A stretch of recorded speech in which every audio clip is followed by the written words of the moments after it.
안녕하세요, 김원준입니다. 미얀마 군부에 의해 핍박받았던 아웅산 수지가 로힝야 인권에 대해 외면한다는 국제적 비난이 있습니다. 물론 인종 청소는 어떤 정치적 배경이 있다 한들 정당화될 수 없죠. 하지만 아웅산 수지에 대한 이 지적은 절반의 진실만 담고 있습니다. 미얀마는 60년 군사정권을 끝내고 민주정부가 들어선 지 2년이 채 안 되죠. 군부는 여전히 막강해서 단위 지자체와 의회 4분의 1 지명권을 가지고 있고 독자 정당도 구성합니다.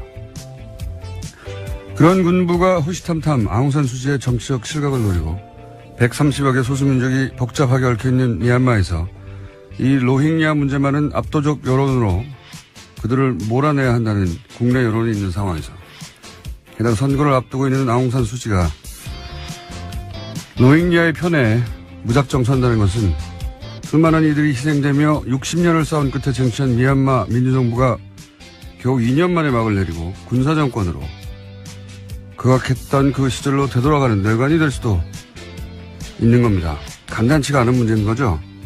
하여 아웅산 수지에 대한 국제사회의 비난이 한편으로는 당연하면서 또 한편으로는 이 로힝야 문제의 원인 제공자인 영국의 책임 또한 동시에 지적되어야 마땅합니다. 영국의 책임에 대해서는 누구도 거론하지 않는다는 면에서 부당한 측면이 있는 거죠.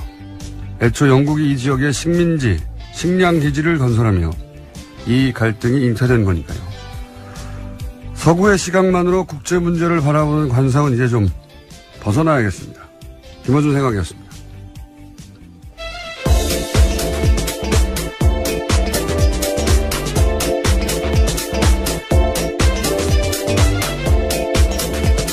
시사인의 김은지입니다. 네.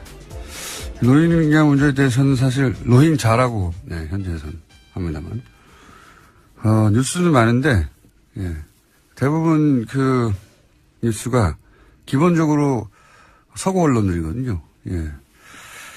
그 군부가 굉장히 막강하다고 해요. 여전히 그렇죠. 그래서 우리로 치면 국방부 정당이 있는 거예요.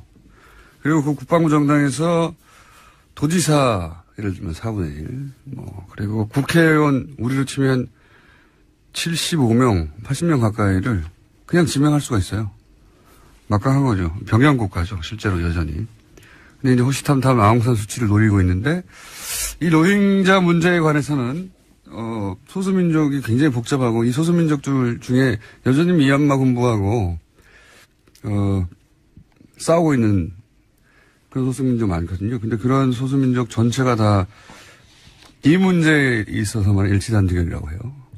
그런데 소수민족의 지지를 주로 받은 게 아웅산 수치예요.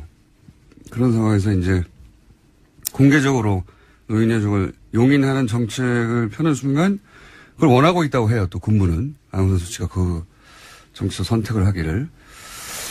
그러니까 이게 이제 간단치가 않은 거죠. 인권을 언급할 수 하는 게 어려워서가 아니라 언급하는 순간 실제로 또 미얀마 자기 혼자의 문제가 아니라 미얀마 민주정부하고도 그 운명과도 연결되어 있다. 물론 로힝야의 이 후손들이 선조들이 한 일 때문에 인종 청소를 당한다는 게 있을 수 없는 일이잖아요. 그러니까 저는 동시에 있어야 된다. 이런 국제적 압력도 존재해야 되지만 이게 애초 어떻게 시작됐냐. 영국이 그 지역에서 그 이주민들을 토착민 억압의 도구로 쓴 거 아닙니까? 그렇게 시작된 거니까 이 문제는 동시에 지적돼야 되는데 이런 지적을 주로 하는 영국 언론이 아웅산 수치를 비난하며 자기들 얘기는 안 하거든요. 그건 좀 부당한 측면이 있다고 봐요, 저는. 둘 다 얘기가 돼야 되고. 저는 우리 정부에서도 이 로힝자, 혹은 로힝야족에 대한 인도적 지원을 꼭 해야 된다고 보는 게, 여기 요 틈새를 타고 이제 그 동남아시아에서 IS가. 네, 그렇죠. 신생기지를 구축하려고 하는 시도를 하는데, IS가 이슬람이 아니라 분노를 먹고 자라는 거니까. 그러니까 아시아 지역에서, 뭐랄까요. 인도적 차원에서 지원해야 되지만 안보 차원에서도 지원하는 게 맞다. 우리 정부도 입장을 내는 게 맞다. 이렇게 생각이 듭니다. 이 문제는 저희가 전문가 한번 초대해 보겠습니다. 자, 첫 번째 뉴스는요. 네, 김명수 대법원장 후보자의 임명동의안이 어제 국회를 통과했습니다. 찬성 160표가 나왔는데요. 표결에는 수감 중인 자유한국당 배덕광 의원을 제외하고는 모두가 참여했습니다. 김명수 신임 대법원장은 앞으로 대법관 13명을 제청할 수 있고 헌법재판관도 3명을 지명하게 됩니다. 인준안의 가결은 우선 김명수 대법관이 직면하는 과제는 뭔가 하는 포인트가 있을 텐데 그건 잠시 후 저희가 박범계 의원하고 짚어볼 예정이고, 두 번째 포인트는 국민의당이 캐스팅 보트 역할을 했다. 확실하게. 이건 저희가 잠시 후 또 박지원 의원한테 짚어보겠고요. 그리고 또 작은 포인트는 하태경 의원의 반란표도 있어요. 네. 네, 당론이 원래 반대였는데 찬성했다라고 공개적으로 밝혔습니다. 어차피 무기명 투표이기 때문에 그게 이제 강제할 수는 없는 거죠. 예, 강제할 수는 없는 건데 이거는 저희가 다음 주에 짚어보도록 하겠습니다. 자, 예, 통과했고요. 다음 뉴스는요. 문재인 대통령이 현지 시각으로 21일 유엔 총회에서 기조연설을 했습니다. 키워드는 평화, 촛불, 사람이었는데요. 특히 평화를 아주 강조했습니다. 전체 연설문에서 32차례나 언급했는데요. 또 북핵 문제를 평화적으로 해결하기 위해서 유엔이 역할에 나서줄 것을 공개적으로 제기했습니다. 연설 긴데 저희가 한 두세 마디 정도 대표적인 연설문 짧게 준비했습니다. 나는 지난 겨울 대한민국의 촛불혁명이야말로 유엔 정신이 빛나는 성취를 이룬 역사의 현장이었다고 생각합니다. 촛불혁명은 협력과 연대의 힘으로 도전에 맞서며 인류가 소망하는 미래를 향해 나아갔습니다. 우리는 북한의 붕괴를 바라지 않습니다. 어떤 형태의 흡수 통일이나 인위적인 통일도 추구하지 않을 것입니다. 북한이 이제라도 역사의 바른편에 서는 결단을 내린다면 우리는 국제사회와 함께 북한을 도울 준비가 되어 있습니다. 평화의 실현은 유엔의 출발이고 과정이며 목표입니다. 한반도에서 유엔의 보다 적극적인 역할이 필요합니다. 도발과 제재가 갈수록 높아지는 악순환을 멈출 근본적인 방안을 강구하는 것이야말로 오늘날 유엔에게 요구되는 가장 중요한 역할입니다. 세 가지 메시지가 여기 다 들어있다. 네. 그 중에서 이제, 평화적으로 해결하기 위해서 유엔이 역할을 해달라. 핵심 메시지죠. 네, 다자주의적 개입을 공개적으로 제안한 겁니다. 네. 이란에, 우리도 그랬지만, 핵 문제를 해결하는 데는 당사자국끼리 안 되거든요. 그래서, 이란도 사실은 육자회담 더 많죠. 왜냐면 EU를 대표해서 들어왔으니까. 그래서 그 다자주의를 다시 한번 얘기한 거고요. 자, 다음 뉴스는요. 네, 또 문재인 대통령은 현지 시각으로 21일에 도널드 트럼프 미국 대통령과 정상회담을 가졌습니다. 양국 정상은 북한에 대한 압도적인 군사력을 우위를 유지하는 것이 필수적이다라는 데 공감을 했습니다. 또 한국의 최첨단 군사자산의 획득과 개발 등을 통해서 한미연합 방위태세를 강화하기로 했습니다. 또 한국과 주변 지역의 미국 전략자산의 순환 배치를 확대하기로 합의했습니다. 북핵위기는 트럼프 정부 입장에서는 무기를 팔 기회예요. 기본적으로. 예. 물론 북핵 문제는 그 자체로 실제하는 위기이긴 한데 그 트럼프의 오바는 이 비즈니스 기회를 극대화하려고 하는 의도도 일부 있다라고 저는 봐야 한다고. 실제로 합의되지 않은 이야기들에 대해서 공개하게 됐었습니다. 무기 얘기 많이 했죠. 예. 예. 거꾸로 우리한테 그동안 이제 미국이 팔지 않았던 무기를 팔라고 요구할 수 있는 기회이기도 해서, 예. 수지타산은 나중에 맞춰봐야 되겠지만, 양국이 그런 계산에 있는 거죠. 예. 그런 얘기입니다. 다음 뉴스는요. 네, 국정원 관련된 뉴스 계속 전해드리겠습니다. 지난 2008년 광우병 반대 촛불 집회에 방송인 김대동 씨와 가수 윤도현 씨가 참가한 바가 있는데 두 사람의 소속사였던 다음 기획이 2009년과 2011년 세무조사를 받았다고 합니다. 그 배경에는 국정원이 있었다라는 SBS 보도가 나왔습니다.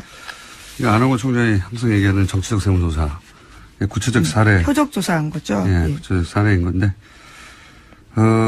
그러니까 국정원 직원이 가서 했다는 거 아니에요? 국정원 직원이 가가지고,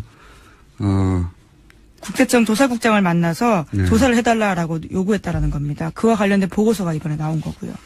그러니까요. 그냥 막연히 그렇겠거니가 아니라 국정원 직원이 직접 가서 여기 하라고, 예, 하는 물증이 나온 거고요. 심지어 2011년에 하라고 이야기했더니 이미 2009년에 나서서 표적조사 했다라고 국세청에서 밝혔다고 합니다. 이건 또 청와대에서 직접 했을 수도 있겠죠. 여하간 지난 정권의 국정원은 계속해서 반복되는 이야기지만 가장 비밀스럽고 강력한 불법 심부름 센터였어요. 국가적 규모의, 예, 그런 거였고. 또 한 가지는 국정원은 지난 10년을 거치면서 저는 정치기구가 됐다고 보는 것이, 자신들이 끊임없이 정치에 직접 개입해 왔잖아요. 예, 지시를 받고. 그런데 지시를 받기 전에 계속 그렇게 되어 가니까 자신들이 국면 전환을 할 수 있다. 그런 주체이다. 라는 인식을 저는 했다고 보고요. 예. 실제로 2007년 남북 정상회담 회의록을 공개했던 과정들은 적나라하게 그런 모습들이 있었습니다.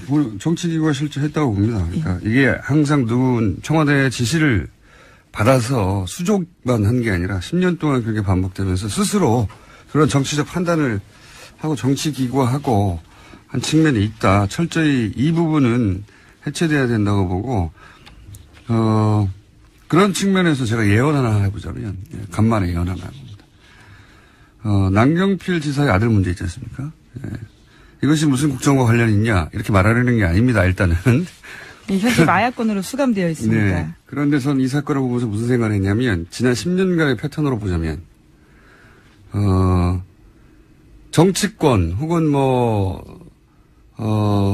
우리 흔히 하는 표현으로 유명인들, 고위층의 자제, 이분들과 관련한 그러니까 고위층 인사들 혹은 유명인 인사들이 아니라 그 인사들의 자제와 관련한 뉴스가 한동안 나올 수 있다. 예언하는 바입니다. 저는 그런 의구심과, 예, 촉이 작동하였다. 그럴 수 있어요. 예. 일단 그렇게 예언해두고요. 다음 뉴스는요. 네, 이명박 전 대통령과 관련된 뉴스 계속 전해드리겠습니다. 청계재단이라고 있는데요. 이명박 전 대통령이 출연한 재단입니다. 이와 관련해서 청계재단이 자신의 채찍근인 뉴라이트 계열 김진홍 목사의 법인재단에 수천만 원을 지원했다라는 보도가 나왔습니다.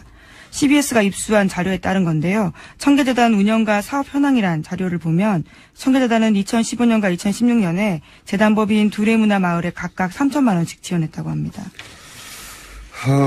이거는 저는 돈을 지원했다의 문제가 아니라 돈을 왜 쓰겠어요.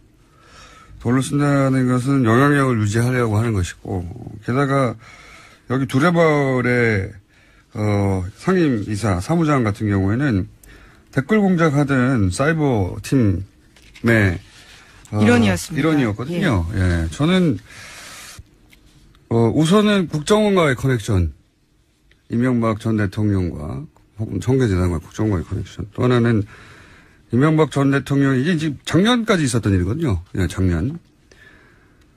퇴임 이후에도 지속적으로 자신의 정치적 영향력을 유지하는 여러 가지 방안들을 썼고, 정치에 개입하고자 했고,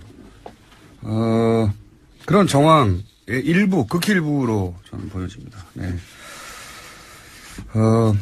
이 사안은 그래서 저는 점점 더 많은 뉴스가 나올 수 있다.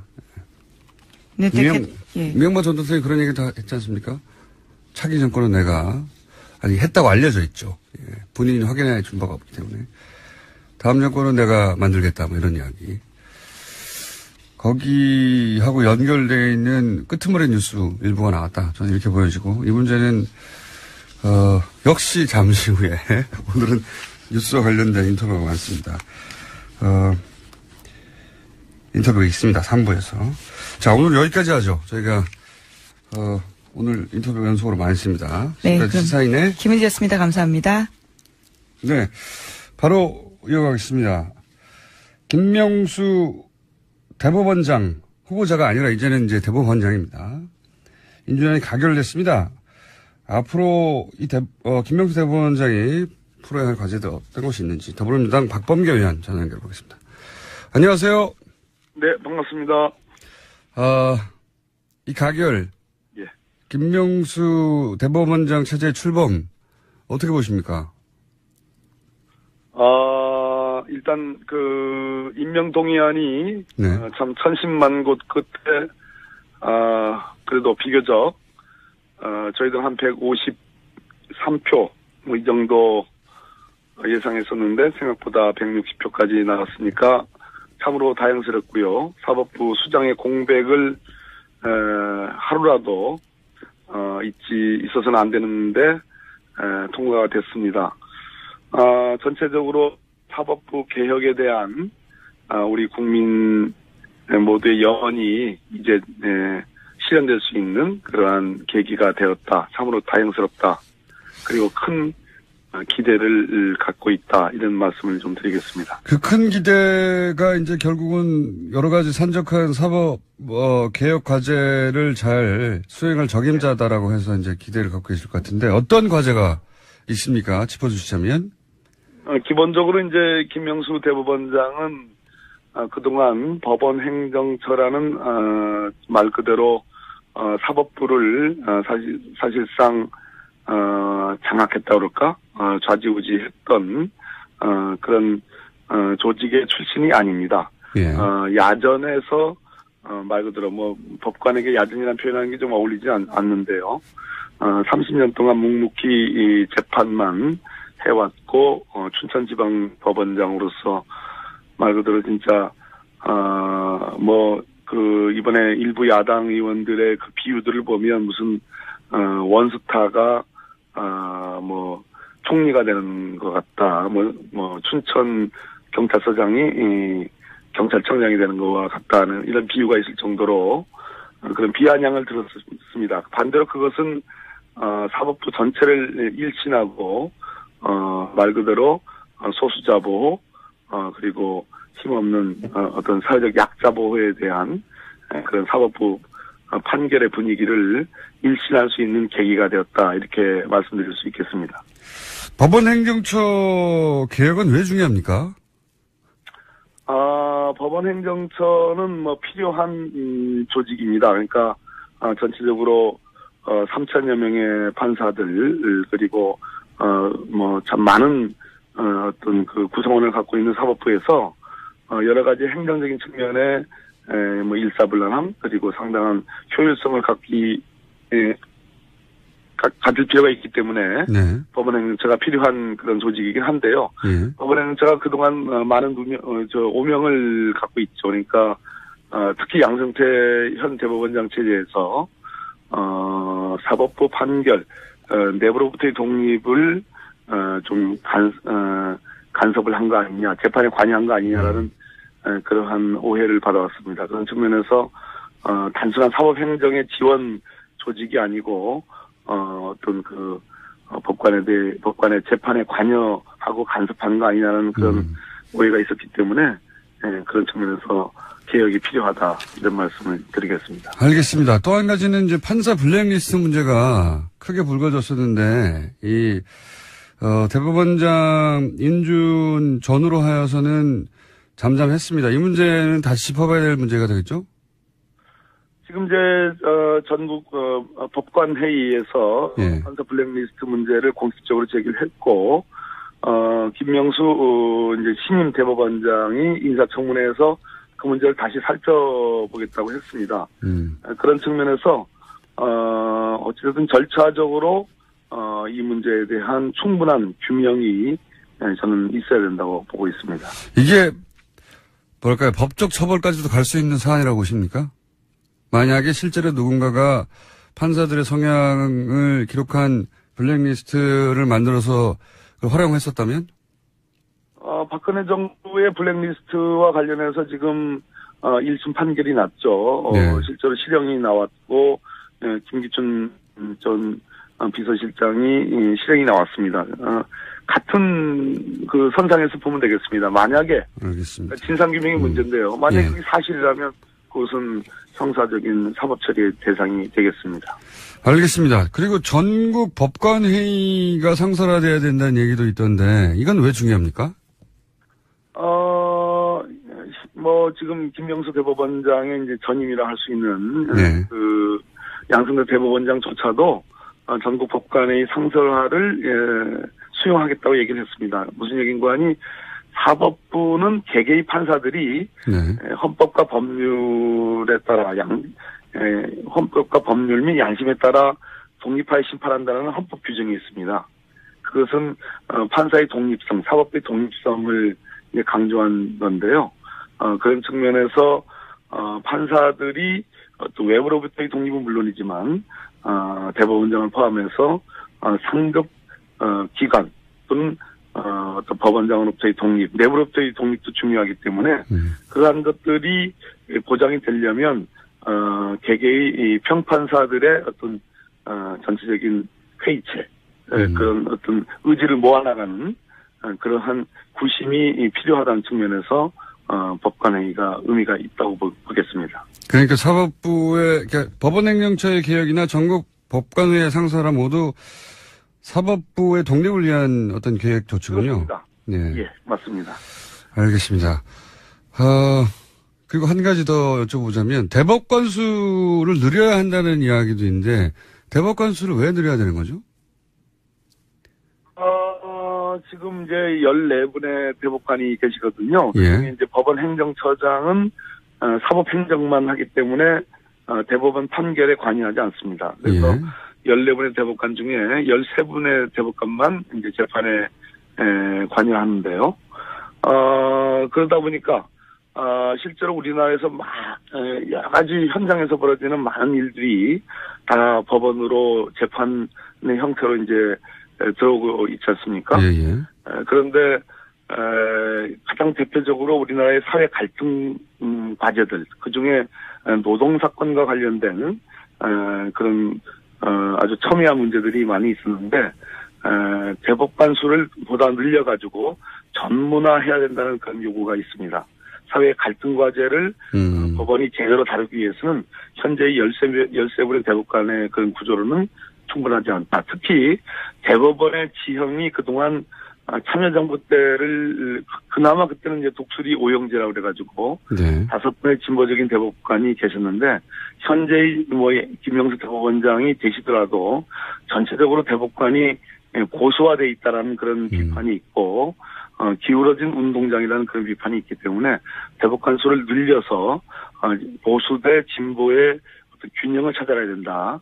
그런 측면에서 노동법원이 필요하다는 그런 지적이 있기 때문에 대법관 수 늘리는 문제가 중요한 화두가 되어 있습니다. 알겠습니다. 마지막 질문 한 가지만 더 여쭤보겠습니다. 양승태 대법원장이 그래서 이제 오늘 퇴임식을 하게 될 텐데 네. 지난 6년 양승태 대법원장 체제를 간단하게 평가해 보시자면요. 본인으로서는 좀 듣기 싫으시겠지만, 노력하셨지만, 대체로 박근혜 정부의 국정농단이 있었습니다. 그 부분을, 사법부와 직접적인 관계가 없지만, 대체로 보수화의 경향이 심화되고, 법관에 대한 재판의 관여, 간섭이, 눈에 보이지 않게 있어 왔으며, 대체로 기울어진 운동장에, 아무튼, 일조를 하셨다. 큰 점수를 주기는 어렵다. 그러나 어쨌든 수고하셨다. 이렇게 평가하겠습니다. 알겠습니다. 오늘 말씀 감사하고요. 의원님? 네네. 법무부 장관 언제 되십니까? 왜 그러세요? 오늘 말씀 여기까지 듣겠습니다. 감사합니다. 예, 감사합니다. 박범계 의원이었습니다.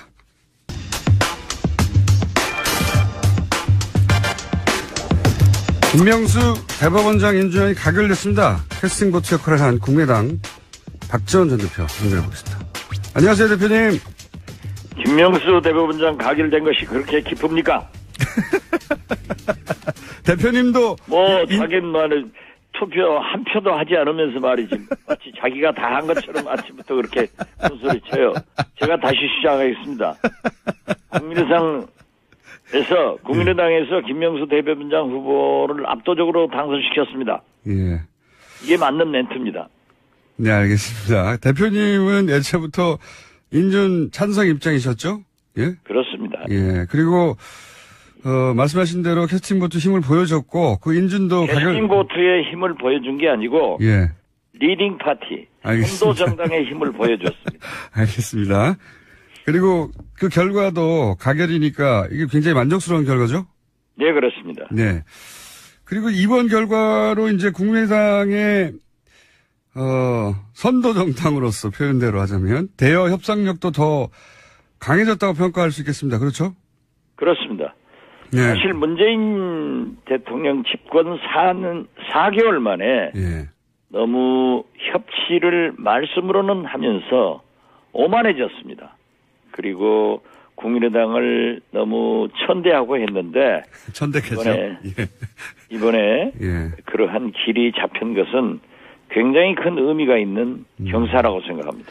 그래서 아마도 그런 차원에서 어제 의총에서도 당론 정하고 표결에 들어가자. 그렇게 해야 협상력이 더 강화된다. 그렇게 주장하셨다는 걸로 압니다. 맞죠? 당론 정하고 하자 하는 것은 아니고요. 예. 우리가 국회 개혁 차원에서 예. 18대, 19대 전에 국회에서도 국회의원들이 헌법기관인데 어떻게 당론을 결정하고 인사표결을 하느냐. 네. 그래서 자유투표를 하는 것이 국회 개혁이다. 그래서 제가 20대 초대 원내대표를 하면서 우리 국민의당은 당론 투표가 아니라 자유투표로 결정이 됐기 때문에 우리는 국회 개혁 차원에서 자유투표를 잘 했다. 그러나 제가 강조한 것은 이제 김명수 후보자가 첫째는 협치를 위해서 대통령께서 외국 나가시면서 안철수, 김동철 두 대표에게 간곡히 부탁하는 전화를 주셨고 또 청문회를 해보니까 어떤 누구보다도 가장 깨끗했고 세 번째는 사법개혁 차원에서 그러한 인물이 없고 더더욱 중요한 것은 일부 기독교계에서 문제를 제기한 동성애 군형법상의 문제점이 김명수 후보자가 완전히 깨끗하게 클리어시켰습니다. 이렇게 네 가지가 됐다고 하면은 우리가 먼저 비록 당론은 아니지만은 우리 당에서 가결시켜주는 것으로 안철수 대표가 선언하고 들어가면은 깨끗하지 않느냐. 그리고 이 전국을 안철수가 이끌고 가지 않느냐. 이런 안을 제가 냈을 뿐입니다. 예, 뭐 거의 비슷한 얘기인데 그 대법원장은 임기가 이제 대통령보다 아니 깁니다. 완전히 다른 얘기고 좋은 얘기면은 비슷한 얘기라고 받아버리면 우리는 문제가 있죠. 예, 알겠습니다. 다른 얘기입니다. 훨씬 좋은 얘기죠. 훨씬 좋은 얘기입니다. 알겠습니다. 그러니까 가결시키는 입장을 정하는 게 좋지 않겠냐. 여러 가지 네. 이유로라고 말씀하신 거고. 그리고 실제 대법원장이 이제 임기가 대통령보다 긴 6년입니다. 그리고 그렇습니다. 예, 삼권 분립의 한 축인 사법부 수장이고. 그래서 뭐 장관 한 사람보다 훨씬 중요한 인사인데 게다가 사법개혁 방향성이 결정되는 인준인데 여기에 당론이 없다는 건 당의 정체성이 없다. 이렇게 말할 수 있는 거 아닙니까? 뭔가 입장을 정하고 들어갔어야 되는 거 아닙니까? 어제 대표님이 말씀하신 것도 이런 중대한 표결은 당의 입장을 정하고 가자. 이런 취지 아니신가요? 그러한 취지가 아닙니다. 아닙니까? 지금 19대 국회까지 예. 찬반에 관계없이 당론으로 결정해가지고 무조건 따르라. 이것은 안 되기 때문에 국회의원 개인이 판단할 수 있는 헌법적 기관의 권리를 부여하고 그 책임하에서 해야 된다. 그래서 저는 지금 현재 인사표결을 무기명 투표하고 있거든요. 네네. 그런데 미국처럼 이제 우리나라도 유기명 투표를 해야 된다. 그것도 맞는 말씀이시고. 예, 김어준 총수가 대법원장이라고 하면은 박지원 의원은 부표를 던질 겁니다. 그럼 박지원 부. 예. 그러지 않을 거예요? 제가 김어준 총수가 대법원장 되면은 어떻게 가를 찍겠어요? 이렇게 역사에 대법원장감이 못 되는 김어준 후보자에 대해서는 박지원 같은 훌륭한 사람은 불을 던졌다. 이렇게 나와 있어야 됩니다. 그렇죠. 기록으로 남아야 되죠. 예, 그렇습니다. 예. 그래서 우리도 이제 좀 더 진전돼서 유기명 투표를 할 때가 왔다. 저는 그렇게 봅니다. 그거는 옳은 말씀이신데, 오늘 주제는, 모든 투표를 다 당론을 정할 수는 없죠. 다른 당도 안 됩니다, 그게. 그리고 뭐 권고적 당론이니 이런 식으로 강제할 수도, 실제 강제도 불가능하죠. 무기명 투표니까. 그렇죠, 예. 결국은, 누가 어떻게 찍었는지 알 수 없는 무기명 투표라 당론을 정하든 권고적 당론이든 상관없이 다 각자 개인이 최종적으로 판단하는 것인데, 그런데 이제 어제처럼 중대한 판결 경우에는, 표결 같은 경우에는 그냥 자율투표하라는 게 이게 당의 민주적이라서 그런 게 아니고 그건 변명이고 실제로는 안철수 대표가 굳이 당론을 어떻게든 정하지 않으려고 해서 안 된 거 아닙니까? 그것은 거듭 말씀드리지만 우리가 20대 국회에서 네. 국민과 언론과 국회의원 스스로 개혁 차원에서 당론 표결을 하지 않고 자유투표를 하겠다. 이렇게 결정됐기 때문에 저는 그런 말씀을 드린 거예요. 의원들이 각자 알아서 판단해서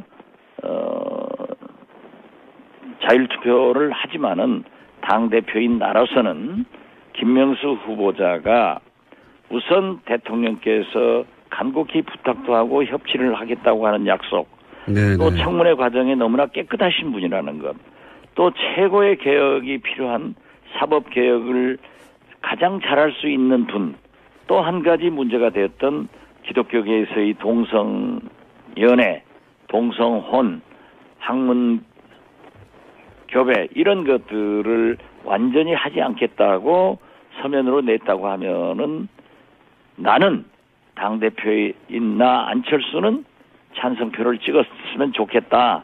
이 정도 선언을 했다고 하면은 어제 사실상 안철수 대표가 김명수 후보자를 맨 먼저 당선되게끔 이끌었을 것이다. 그랬으면은 우리는 이중대가 되는 게 아니라 선도 정당으로서 참 멋있었을 거다. 또 만약에 찬성하지 않는다고 하면은 나는 이러한 이유로 부결을 시켜야겠다고 생각한다. 그러면 또 그렇게라도 선언을 해보자. 알겠습니다. 하루 전부터 설득을 했는데 할 것 같다 하다가 안 하더라고요. 그래서 만약 어제 그러한 선언을 했다고 하면은 또 하나의 우리 당의 발전이고 국회의 발전이 됐을 것이다. 저는 그렇게 봅니다. 좀 대표님이 말씀하시는 걸 자세히 듣고 보면 좀 다르긴 다르군요. 다른 분들 중에는 당론을 정해야 한다고 주장하신 분들도 계셨는데 어제 박 전 대표님은 그러니까 당론이 아니라 당 대표가 입장은 밝혀야 된다 이런 말씀이셨군요. 그렇습니다. 확실하게. 예. 근데 이제 끝까지 밝히지 않았는데 그것은 안철수 대표가 애초 사실상 부결시키는 걸 염두에 뒀기 때문 아닙니까? 부결시키고 싶은데 그래서 문재인 정부에 타격을 주고 싶은데 부결됐을 때 후폭풍은 또 책임을 지기 싫으니까 그 책임을 의원 개개인에게 떠넘기고 이런 거 아닙니까? 우리 김어준 총수는 다 좋은데요. 네. 특히 저에게는 참 잘해주는데 우리 안철수 대표에게는 가급적 상처를 내려고 노력하고 있기 때문에 제가 거기다 소금 뿌릴 수는 없잖아요. 아니 그러니까 그런데 이해하기는 잘 하시네요. 이해하기는 잘 하시네요. 그러니까 부결 왜냐하면 이런 말을 했거든요. 안철수 대표가 의총에서 보도된 바에 따르면 정치 권력으로부터 사법부를 보호하고 그리고 수호할 인물인가 따져라 했는데 정치 권력이라는 게 지금 청와대를 뜻하는 거고 정치 권력으로부터 보호하라고 했으니까 청와대가 임명한 인물이니까 싫다는 거 아닙니까? 청와대하고는 떨어져서 판단하라. 그러나 지금 현실적으로 대법원장은 우리 헌법에 의거해서 네. 청와대에서 임명하게 돼 있습니다.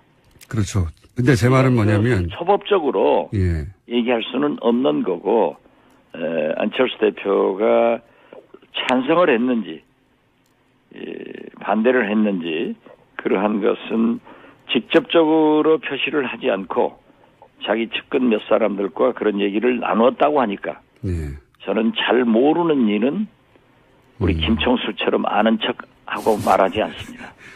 만약에 안철수 대표가 가결을 실제로 원했다면 대표님이 그렇게까지 말하고 또 뭐 정동영 의원이나 다른 의원들도 정동영, 천정배 네.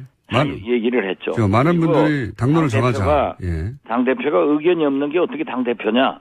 그러니까요. 지도자라고 하면은 의견을 제시하는 거다. 그렇죠. 이런 얘기까지 했었지만은 또 안철수 대표로서는 지금까지 관례상 또 당을 여러 의견이 있기 때문에 좀 중립적으로 끌고 가기 위해서 그런 판단을 했을 수 있기 때문에 문제는 그렇습니다.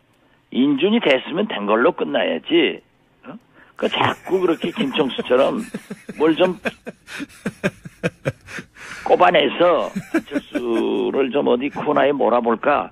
그걸 김총수의 그 심보를 저는 싫어한다 이겁니다. 심보를. 예. 저는 모두에게 그렇게 굴고 있습니다. 그런 심보로. 근데 이런 말은 제가 한 게 아니고 어제 의총에서도 나왔지 않습니까? 의총에서도, 가결한다면 뭐 당연히 가결을 얘기하고 부결이 맞다고 판단하면 당대표가 본인이 그렇게 선언하고 당론을 그렇게 정하자고 의총에서 주장했어야 하는 거 아니냐. 이건 제가 한 말이 아니라 대표님도 말씀하시고 의총에서 정동영 의원이나 천정배 의원이 하신 말씀입니다. 제가 새로 만드는 말이 아니라. 그리고 뉴스공장의 성공을 위해서는요. 네. 남의원총의 일을 너무 많이 알아도 안 좋아요. 그냥 넘어가세요. 이거는 당을 대표하는 정치인으로 이거 좀 비겁한 태도 아닙니까? 제가 비겁한 태도가 아니라 예. 활발한 토론을 해가지고 예. 거기에서 보편 타당성한 결론을 내리면은 그대로 승복해서 가는 거죠. 안철수 대표만 하더라도 전당대회 때 네 사람이 싸워서 치열한 경쟁해서 예. 1등 나니까 승복하고 지금 당 대표니까 협력해서 나가고 있는 것 아니에요. 그런다고 또 의견은 자유롭게 제시하고. 안철수 대표 보호막 역할을 지난 대선에서 해주셨고 또 국민의당으로서는 안철수 대표가 중요한 재산이기 때문에 가능하면 대표를 변호해 오셨죠. 그리고 앞으로도. 네, 그렇습니다. 지금도 예. 하고 있습니다. 그러니까 그 역할을 지금 하고 계신 건데 근데 앞으로도 인준을 이런 식으로 계속 처리합니까?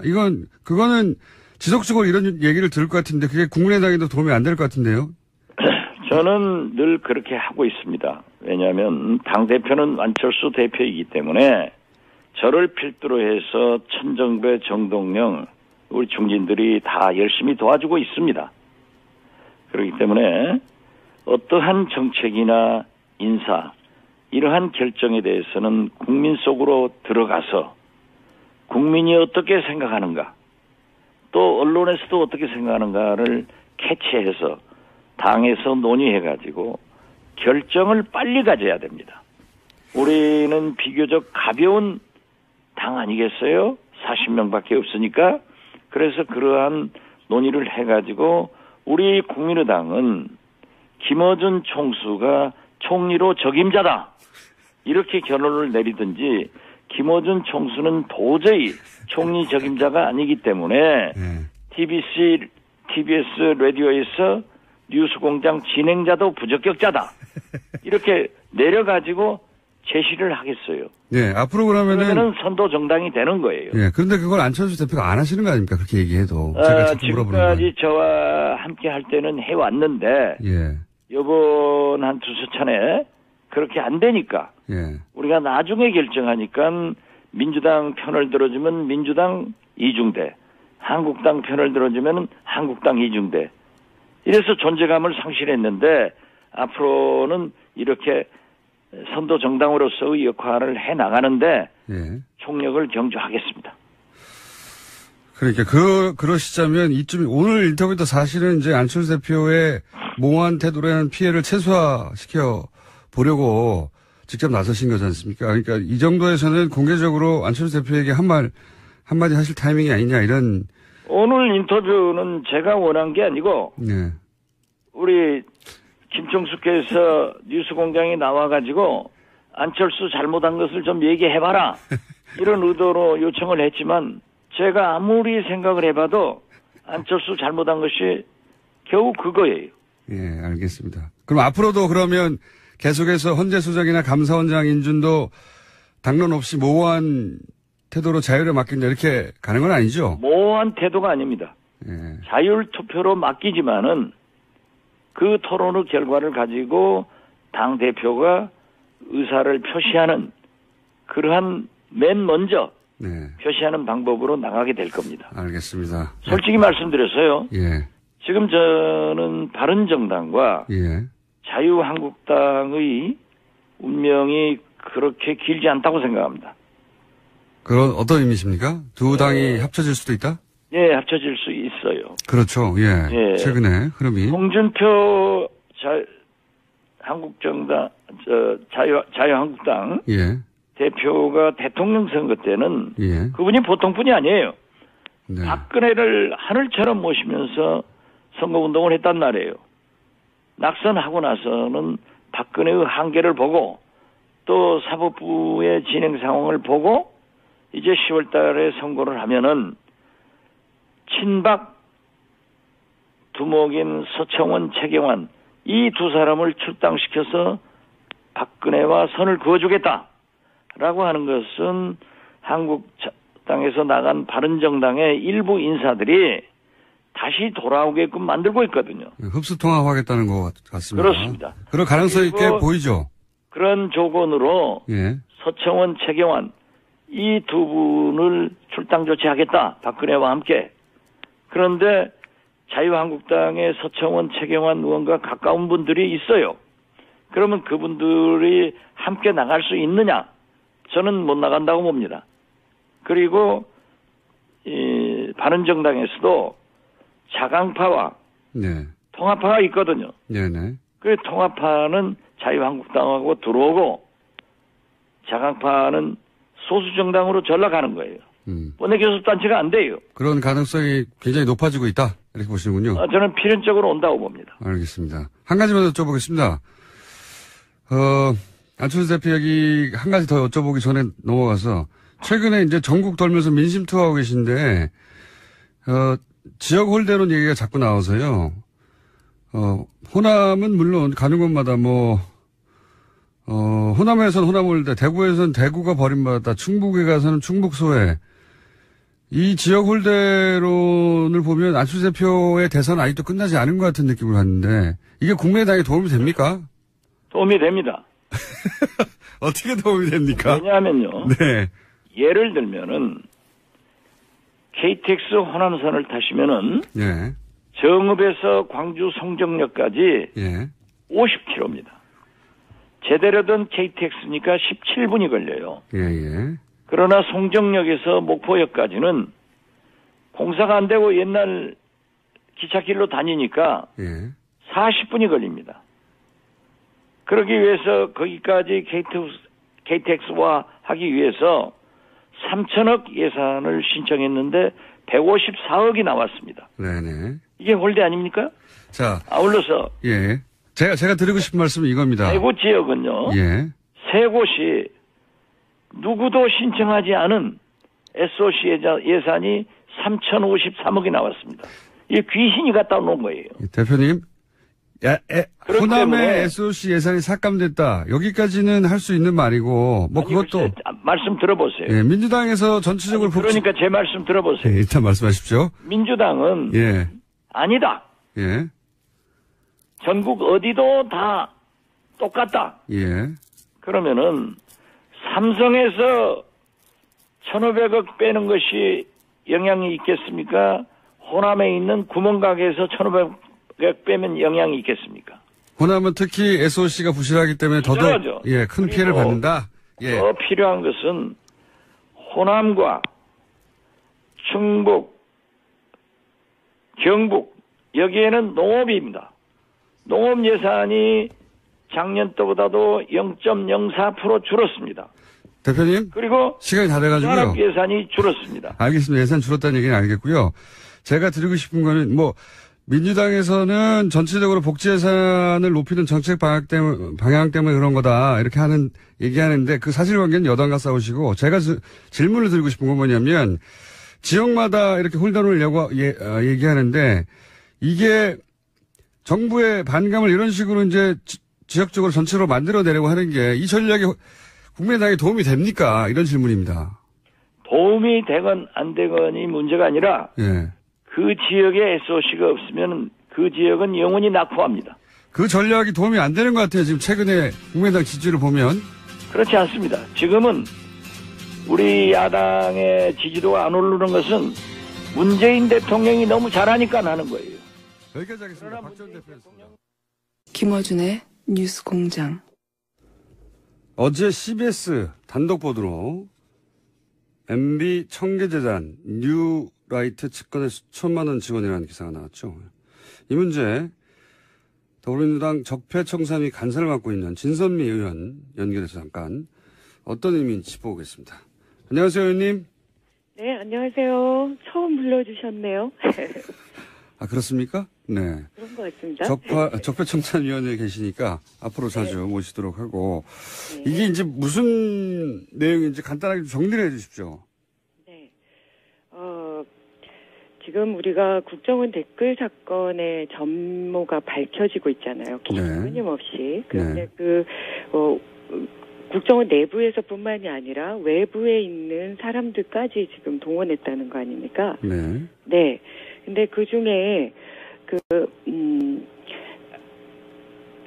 뉴라이트 전국연합이라는 곳이 있었고, 네네. 그것이 변화된 그 단체가 있지 않습니까? 네. 네. 그런데 지금 이명박 대통령이 대통령 선거 직전에 공약으로 내세웠던 그 없는 사람들의 교육 장학 목적으로 쓰겠다고 한 청계재단을 만들었는데, 네. 그 청계재단의 복지 사업비가 바로 뉴라이트 연합 상임의장을 하고 있었던 김진웅 목사. 그 목사님이 운영하고 있는 재단으로 3천만 원, 매년 3천만 원 두 해에 걸쳐서 지급이 됐더라고요. 그런데 또 한 가지 신기한 것은 김 목사의 재단의 상임 이사가 또 MB의 측근이었던 전직 청와대 행정관인 오모 씨가 있습니다. 네네. 예, 근데 이 분이 그 둘의 재단의 또 상임 이사로 활동하고 있죠. 그러니까 결국은 이명박 대통령이 공약으로 약속했던 그 청계재단의 부족한 그 돈이 결국은 이명박 대통령의 측근의 그 사업비로 들어가고 있었다는 거죠. 그리고 또 한 가지는 이 오모 씨가 소위 댓글 공작의 민간인 팀으로 활동을 했다. 이 내용도 있는 거고요. 그렇습니다. 지금 가장 큰 문제가 결국은 국정원에서 지난 이명박 정권 내내 그 국정원 여론 조작들을 해오고 정치 개입을 하고 선거 개입을 해왔던 것이 밝혀지는 거 아닙니까? 근데 지금 남아 있는 건 이명박 대통령이 어디까지 연결돼 있냐라는 건데, 지금 청계재단의 유일한 복지사업비 3천만 원이 들어가고 있는 그 재단의 상임이사가 바로 그렇게 댓글 부대의 외인으로 해서 본인 친인척을 동원해서 국정원의 돈을 받아가며 국정원 댓글을 달았다는 거 아니에요. 네. 네. 그래서 저는 이 부분이 굉장히 좀 시사성이 있다라는 생각을 합니다. 이명박 전 대통령이 이제 사회에 봉사하겠다고 만든 재단인데, 실제로는 이 재단이 그 목적 사업하고 전혀 상관없이 댓글 공작을 했던, 혹은 뉴라이트 단체 이런 곳에다가 지원을 하고 있었다. 이게 처음으로 밝혀진 거고요. 그렇죠? 그렇죠. 그리고 더 좀 신기한 것은 지금 복지사업비 명목으로 지급되고 있던 그 대안학교가 있거든요. 그러니까 인터넷 중독자들을 치유하겠다라는 명목으로 대안학교가 설립돼 있는데, 그 설립된 학교의 준공식이 2013년에 만들어 있었는데요. 네네. 그때 이명박 대통령이 직접 참석까지 했다고 그렇습니다. 그러니까 이명박 전 대통령이 이제 퇴임 이후에도 사실은 일종의 정치적 활동을 이런 조직을 통해서 간접적으로 한 게 아니냐, 혹은 댓글 공작에 간접적으로 지원을 한 게 아니냐. 네. 이렇게 보여지는 거죠. 그것도 청계재단을 이용해서. 예. 네, 그런 의혹이 실제로 있습니다. 그리고 이제 저희가 이제 이 문제는 좀 초기 작업 중인데요. 네. 국정감사를 앞두고 그래서 실제로 지금 저희들이 조금 더 파보려고 하는데 그래서 목적을 기사에도 나와 있지 않지만 또 이 김 목사와 그 댓글을 달았던 그 오모 행정관이 실제로 사돈관계라고 하더라고요. 사돈관계요? 예, 사돈관계. 그리고 실제로 이 그 미인가 대안학교뿐만이 아니라 이 동두천의 그 재단이 동두천의 왕방산이라는 곳에 위치를 하고 있는데 이 분들의 재단의 목적 자체가 실제로는 학교가 다가 아니라는 거거든요. 네. 그래서 이분들이 더 큰 구상을 하고 있는데 학교를 비롯한 일종의 공동체를 기반으로 해서 산림문화창조밸리 이런 걸 짓겠다고. 산림문화창조밸리요? 네, 이렇게 공언하고 있고요. 그리고 저는 이거랑 또 연결을 좀 해보고 싶은 게 그 청계재단이 2016년 10월경에 원래 장학재단이잖아요. 그런데 복지재단으로 바꾸겠다고 목적 변경 신청을 냈었어요. 네네. 예, 그런데 그게 기각이 됐거든요. 네.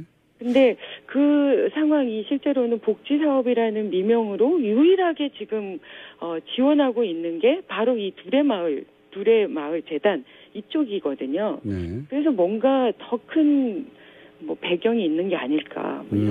지금은 이제 단순히 지원 사실만 밝혀졌는데 좀 더 들여다보면 굉장히 수상한 움직임이 포착되고 있다. 네. 이런 말씀이시네요. 그리고 관련 인사들이 사돈관이고 그리고 댓글 작업에 참여했던 사람이고 네. 이런 분들인데 여기서 청계재단에 계속 돈을 보내고 있는데 거기서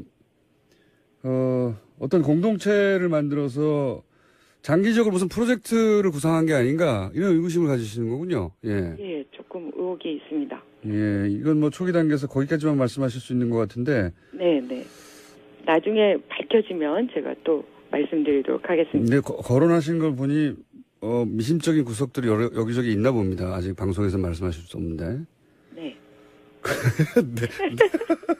네, 뭐가 있군요, 있기는. 근데 이게 단순히 복지사업이 아니다. 예. 한마디로 말하면. 어떤 모종의 목적을 가진 프로젝트의 일환이다.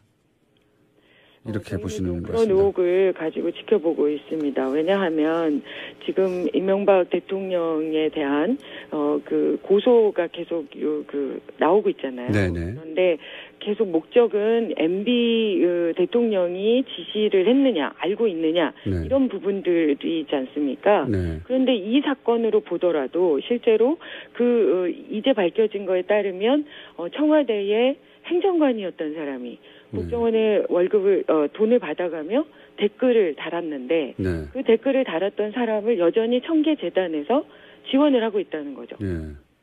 매우 밀접하게 연결돼 있고 과연 그러면 댓글 공작을 대통령 퇴임 이후에도 이런 식으로 간접 지원했는데 본인이 대통령 임기 중에 있었을 때 더 많은 정보를 받고 있었을 때는 몰랐을까 뭐 이런 이야기도 연결되겠네요. 예. 그렇죠. 그리고 저는 또 좀 속상했던 게 지금 이 사업이 들어가는 게 인터넷 중독자 뭐 치유한다 이런 취지거든요. 네. 그런데 그렇게 인터넷의 기본 그 흐름을 철저히 농락했던 그 오모 행정관이 이 모든 일을 하고 있다는 것 자체도 저는 참 쇼킹합니다.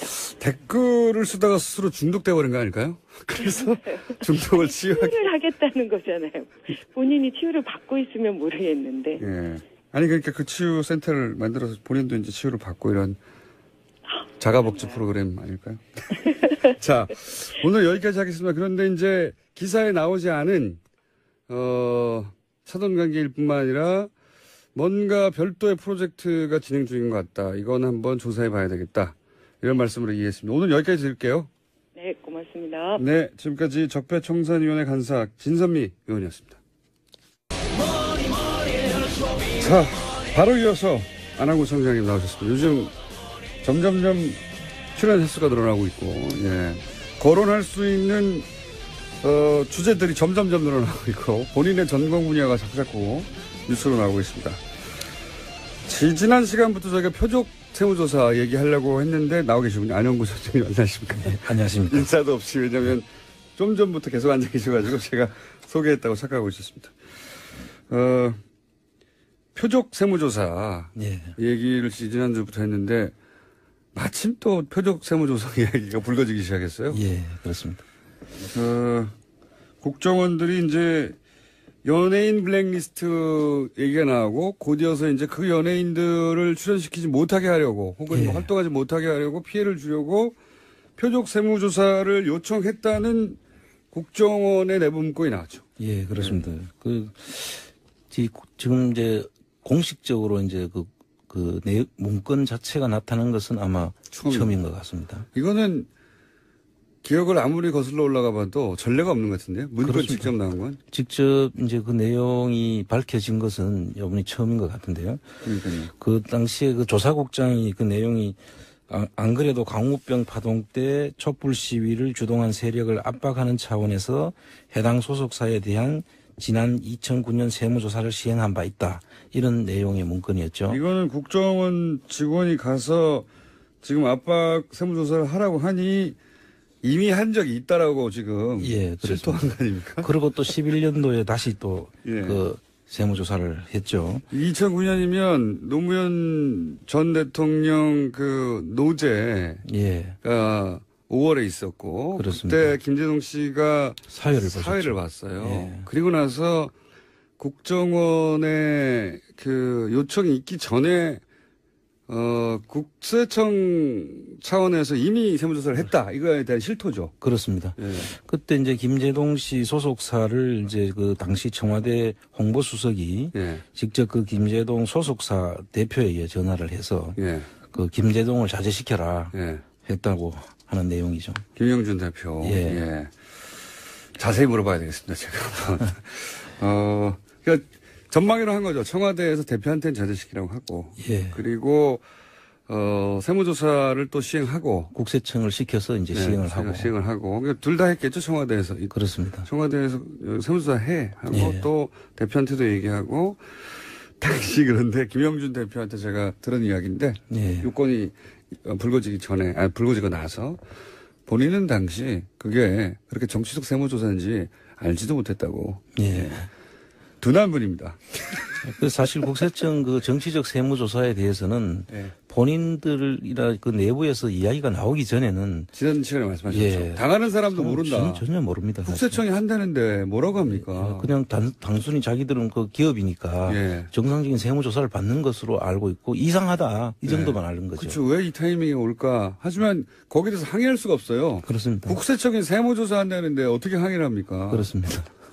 그래서 지난 시간에도 말씀하셨지만 모른다고. 예. 근데 김영준 대표 본인은 그게 이렇게 만들어진 세무조사인지 몰랐다고. 그냥 예. 세무조사가 나올 때가 돼서 나온 건 줄 알았다고. 예, 그렇습니다. 지금 국세청에서도 그 TF를 만들어서 정치적 세무조사가 있었는지 어떤 과정으로 있었는지에 대한 지금 자체 조사를 하고 있지 않습니까? 그렇다 하더라도 본인들이 밝히지 않으면은 이 외부에서 누가 들어가서도 이 내용을 알 수가 없어요. 이번에는 그 흔히 말하는 빼도 박도 못하는 문건이 나와버려서 그렇습니다. 이거는 했네가 되는 건데 이거는 이제 최초로 이제 이런 문건이 구체적으로 나왔다는 것이죠. 이 문건이 나왔으면 거꾸로 2009년에 이런 정치적 세무조사를 했던 당시에 국세청의 그 라인 예. 또 사실은 법적으로 책임을 물어야 되는 사안 아닙니까? 그렇습니다. 아마 이제 그 공무원의 정치적 중립 의무라든지, 네. 그다음 직권 남용, 이런 정도는 바로 이 문제를 삼아야 될 부분이라고 생각합니다. 지난 시간에 말씀하셨듯이 이제 이거 표적 세무조사는 국세청의 그 일을 담당했던 직원이 자백하지 않는 알 수 없는 일이라고 예, 말씀하셨는데 그렇습니다. 이번에는 자백을 안 했지만 문서에 다 기록이 돼 있어가지고 예. 자세하게 아마 지금도 이 국세청에서는 자기들이 부인하면 되는 줄 알고 아직도 부인을 한다고 하더라고요. 아 그래요? 예. 문서가 나와버렸는데요? 네, 문서가 나와도 지금 현재는 부인을 하고 있다는데 이 문서를 이제 나타났으니까 예. 앞으로 이제 더 이상 부인은 좀 힘들겠죠. 그러니까 그래서 국세청을 감사하는 게 힘든 거군요. 그렇습니다. 네, 부인해버리면 이 문건만 없어도 부인하고 당시 이러이러한 이유로 할 수밖에 없었다고 해버리면 외부에서는 알 수가 없는 거 아니에요. 예. 지금까지 정치적 세무조사를 했다고 한 번도 자체적으로 밝힌 일은 없었죠. 그러니까요. 예. 이번에도 아니라고 하는데 문서가 나왔으니까 이제 부인해도 소용없을 것 같은데요. 그렇습니다. 이건 거꾸로, 이건 제가 보기엔 당한 사람들이 소송을 하고, 예. 예. 할 일인 것 같기도 하고, 그리고 이제 이게 공무원 조직이니까 정부에서도 징계가 될 수 있는 거 아닙니까? 그렇습니다. 그리고 국세청에다 이 자료를 달라고 하면 개별 기업 정보를 알려줄 수 없다는 그 81조 13항에 있는 그 비밀 유지 의무를 항상 이야기를 하죠. 그러니까 방법이 없는 것이에요. 전가의 보도. 이번에는 방법이 있는 거 아닙니까? 예, 지금 이제 이 자료를 가지고 이제 확인을 할 수 있겠죠. 그런데 그리고 나서 2011년에 다시 한 번 했다는 거죠? 국정원이, 이번에는 국정원이 가가지고 요청했다는 거죠? 그렇습니다. 예. 그거 두 번째도 몰랐다고 해요. 제가 이 얘기 듣기로는. 근데 이 정도가 아니라 문성근 씨도 한번 얘기를 했죠. 지난주에 나와서 했습니다만 본인은 그렇다고 치고 본인에게 출연료를 입금한 모든 관계자를 들었기 때문에 기획사, 제작사, 관련된 모든 그 가족, 친지, 지인까지도 다 했다는 것이죠. 예. 정말 이거는 완전히 사실 사람을 구금하는 것보다도 훨씬 더 큰 데미지를 주는 것입니다. 이건. 인간관계를 다 망쳐버리고 그렇습니다. 그리고 비즈니스 관계도 다 망쳐버리는 거니까 사회적으로 고립되는 거죠. 그렇습니다. 예. 그렇게 만들려고 했던 거죠. 예. 그리고 당하고 나서도 어디 가서 호소할 데가 없어요. 그렇죠. 구체적인 어떤 근거를 확인할 방법이 없으니까. 그러니까요. 그거 뭐 세무조사 받아야 될 대상이니까 받았겠거니 이렇게 말해버리면 어떻게 아니라는 걸 입증합니까? 그 정상적인 법 절차라든지 이런 것들을 밖에서는 알 수가 없으니까요. 그리고 이제 노무현 전 대통령 관련해서 이제 노무현 전 대통령 단골집 토속촌 그런 데 하고 그다음에 제피로스 골프장 그다음에 허리 수술을 했던 우리들 병원 이런 곳들이 그 당시에 아마 표적으로 아마 당했던 것 같고요. 아니, 전 이해가 가는 게 밥집을 털어서 어떻게 했다는 걸까요? 그러니까요. 아마 전방위적으로 그냥 저인망식으로 했던 거 아닌가 뭐라도 싶습니다. 나올까봐. 예. 예. 거기가 뭐가 잡혀서가 아니라 아니 그냥 밥집이지 않습니까? 이게 저도 가봤는데 무슨 거대 기업이 아니에요. 그냥 밥집이지. 그렇습니다. 예. 저도 그 출신이 참 부끄러운 이야기입니다. 저 가봤거든요. 가봤어요, 여기. 예. 밥집입니다. 이게 토속촌, 이게 무슨 혹시 프랜차이즈로 거대한 규모의 이런 최소한 프랜차이즈 하는 중에는 규모도 있고 이렇게 해서 정치 자금도 낼 법하고 그런 곳이 아닐까 상상하실 수도 있는데 그냥 밥집입니다, 진짜로. 그냥 밥집이에요. 참. 그리고 아니 허리 수술했다고 왜 거기를 또 가서 텁니까? 그러니까요. 일단 이해가 안 가는 건데 이렇게 다 이제 표적 수사였던 것이고 또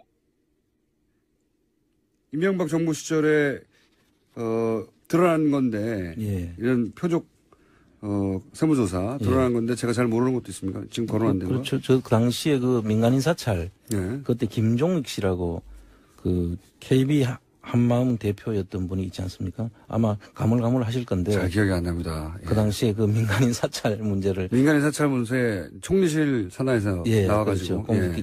공직기관 비서관실에서 했던 이야기인데 이분이 운영하는 회사들도 그때 다 세무조사를 했다는 것이죠. 복수를 당했다.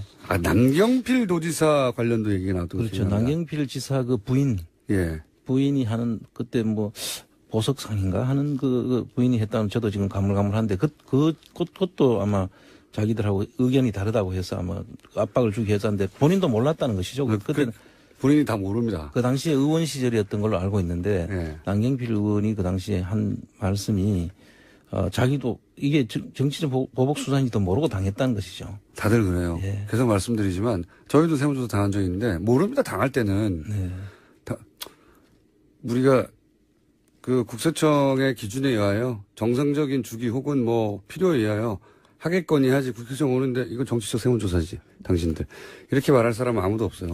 근데 사실 세무조사를 당하고 나면 엄청난 데미지가 오거든요. 그리고 이 거래처까지 다 하기 때문에 실제로 거래를 안 하려고 합니다. 그러면. 아예 거래가 단절이 돼버립니다. 그러니까 무슨 탈세를 해서가 아니라 일단 회사 업무가 상당 정도 정지될 정도고요. 그렇습니다. 다 뒤지기 때문에. 그래서 저 업체하고 거래를 했을 때 내가 세무조사를 당할 수 있다고 생각하면 누가 거기에 거래를 하겠습니까? 그러니까 자꾸 이제 세무조사하면 야 돈을 안 숨겼으면 아무 문제 없지. 예. 탈세 안 했으면 아무 문제 없지라고 말하기 좀 한번 당해보세요. 그게 그런가. 그렇지가 않습니다. 전혀 그렇지 않습니다. 예. 저희도 추징금을 낸 적이 없는데도 불구하고 한 번 당하면 아주 괴로워요. 예, 뭐 돈에 세금을 더 추징당하는 게 문제가 아니고 아예 거래 자체를 끊어버리기 때문에 아, 저기는 찍힌 곳이구나. 그렇습니다. 이렇게 주변에서 생각하기 때문에요. 박근혜 정부 시절에도 없었을 리가 없지 않습니까? 아, 그럼요. 박근혜 때도 세무조사를 한 것이 여러 가지 경우가 있는데요. 예, 의심이 간다. 의심이 가는 곳이 그 당시에 그 CJ ENM에서 예. 그 CJ ENM에서 만든 것이 이제 강해, 그 다음에 변호인. 아, 노무현 전 대통령을 떠올린다고 하는 예, 그런 영화들이었고, 그 다음에 그 SNL이라고 하는 그렇죠. 정치 풍자. 풍자 그걸 하는 곳이죠. 예. 그것에 또 대해서 이제 전부 다 그걸 만들었다고 해가지고 그 계열사들을 다 조사를 했죠. 근데 이 정도 되면 이건 대기업이기 때문에 예. 정기 세무조사가 아니겠냐 말할 수 있지 그런데 않습니까? 사실은 그게 왜 이제 정치적 세무조사를 보느냐 하면 그 전에 정기 세무조사를 7개월 전에 받았는데 그 다음에 7개월? 돌아서서 7개월 후에 심층조사를 하는 거예요.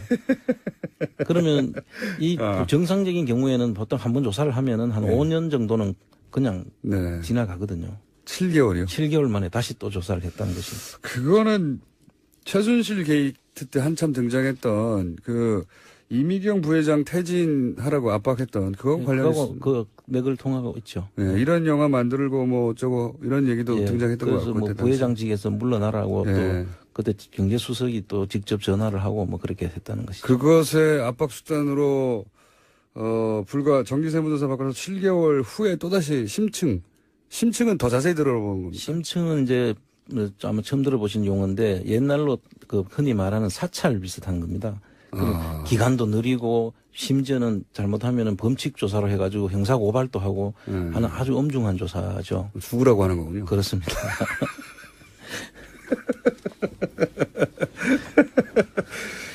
네, 당한 CJ ENM은 고통스럽겠지만 예.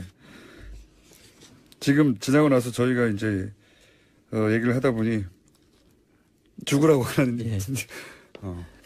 그 말고도 또 많이 있죠. 또 있습니까? 예, 뭐 다음 카카오 같은 경우도 그렇고요. 아, 다음 카카오 그때 이제 저런 게 있었죠. 뭐 압수수색 영장을 발부해야 자료를 줄 수 있다. 자료를 줄 수 있다 없다. 그리고 이분들이 그때 당시에 메르스 관련해서 이제 정권에 좀 부정적인 기사를 이제 내보내 표출했다고 해서 미운털이 바뀌었다고 그렇게 이제 보는 것이죠. 그럴 개연성이 높다. 예. 네. 또 그러고도 뭐 많습니다. 뭐 최순실 관련한 보도를 막기 위해서 JTBC에 대한 세무조사 의혹이라든지.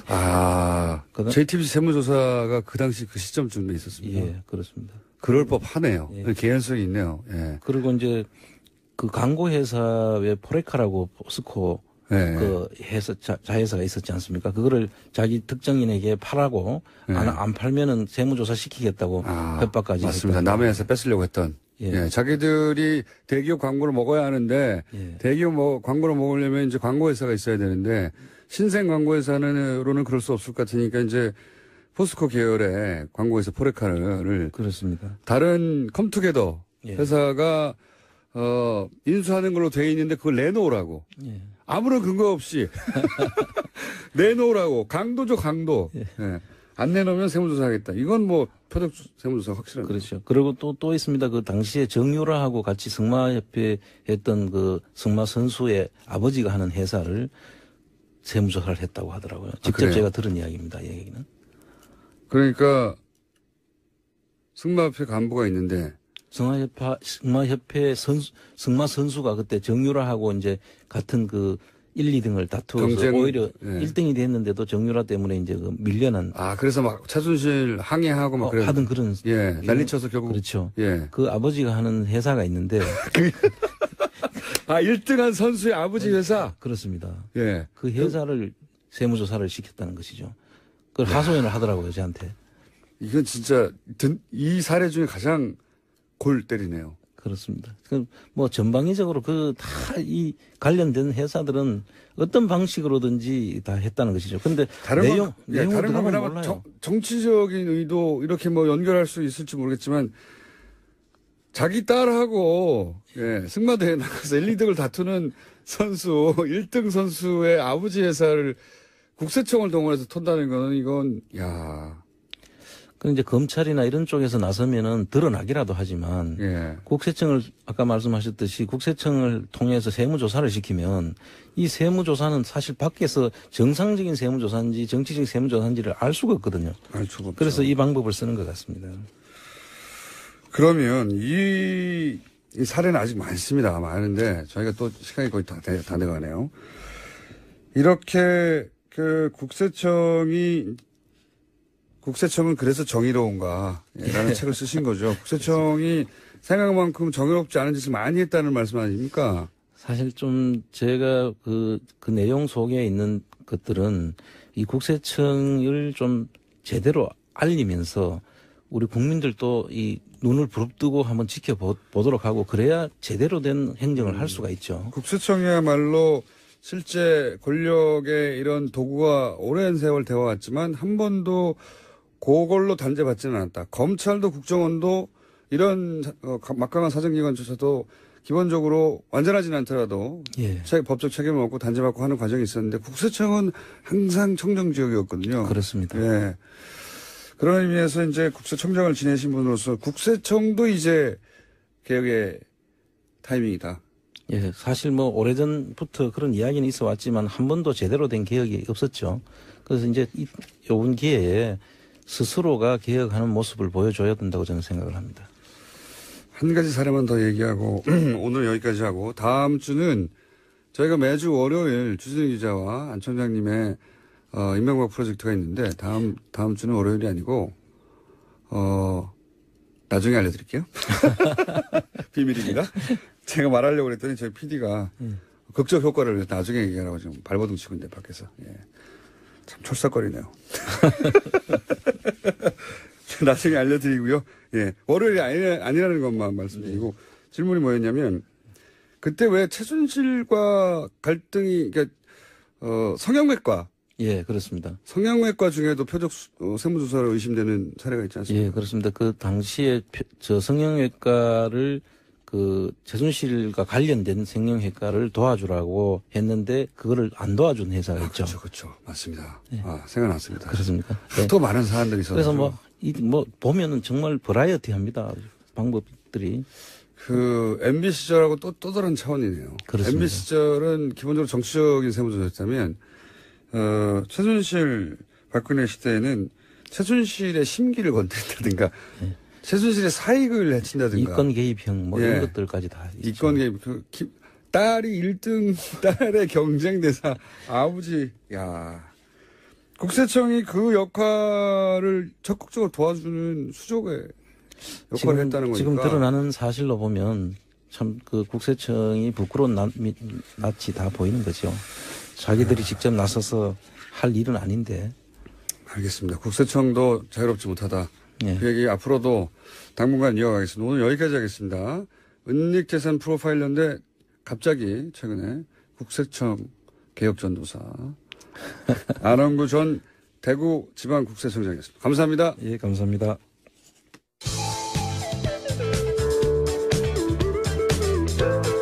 매혹적이고 상큼한 국민 시사 요정 김어준입니다.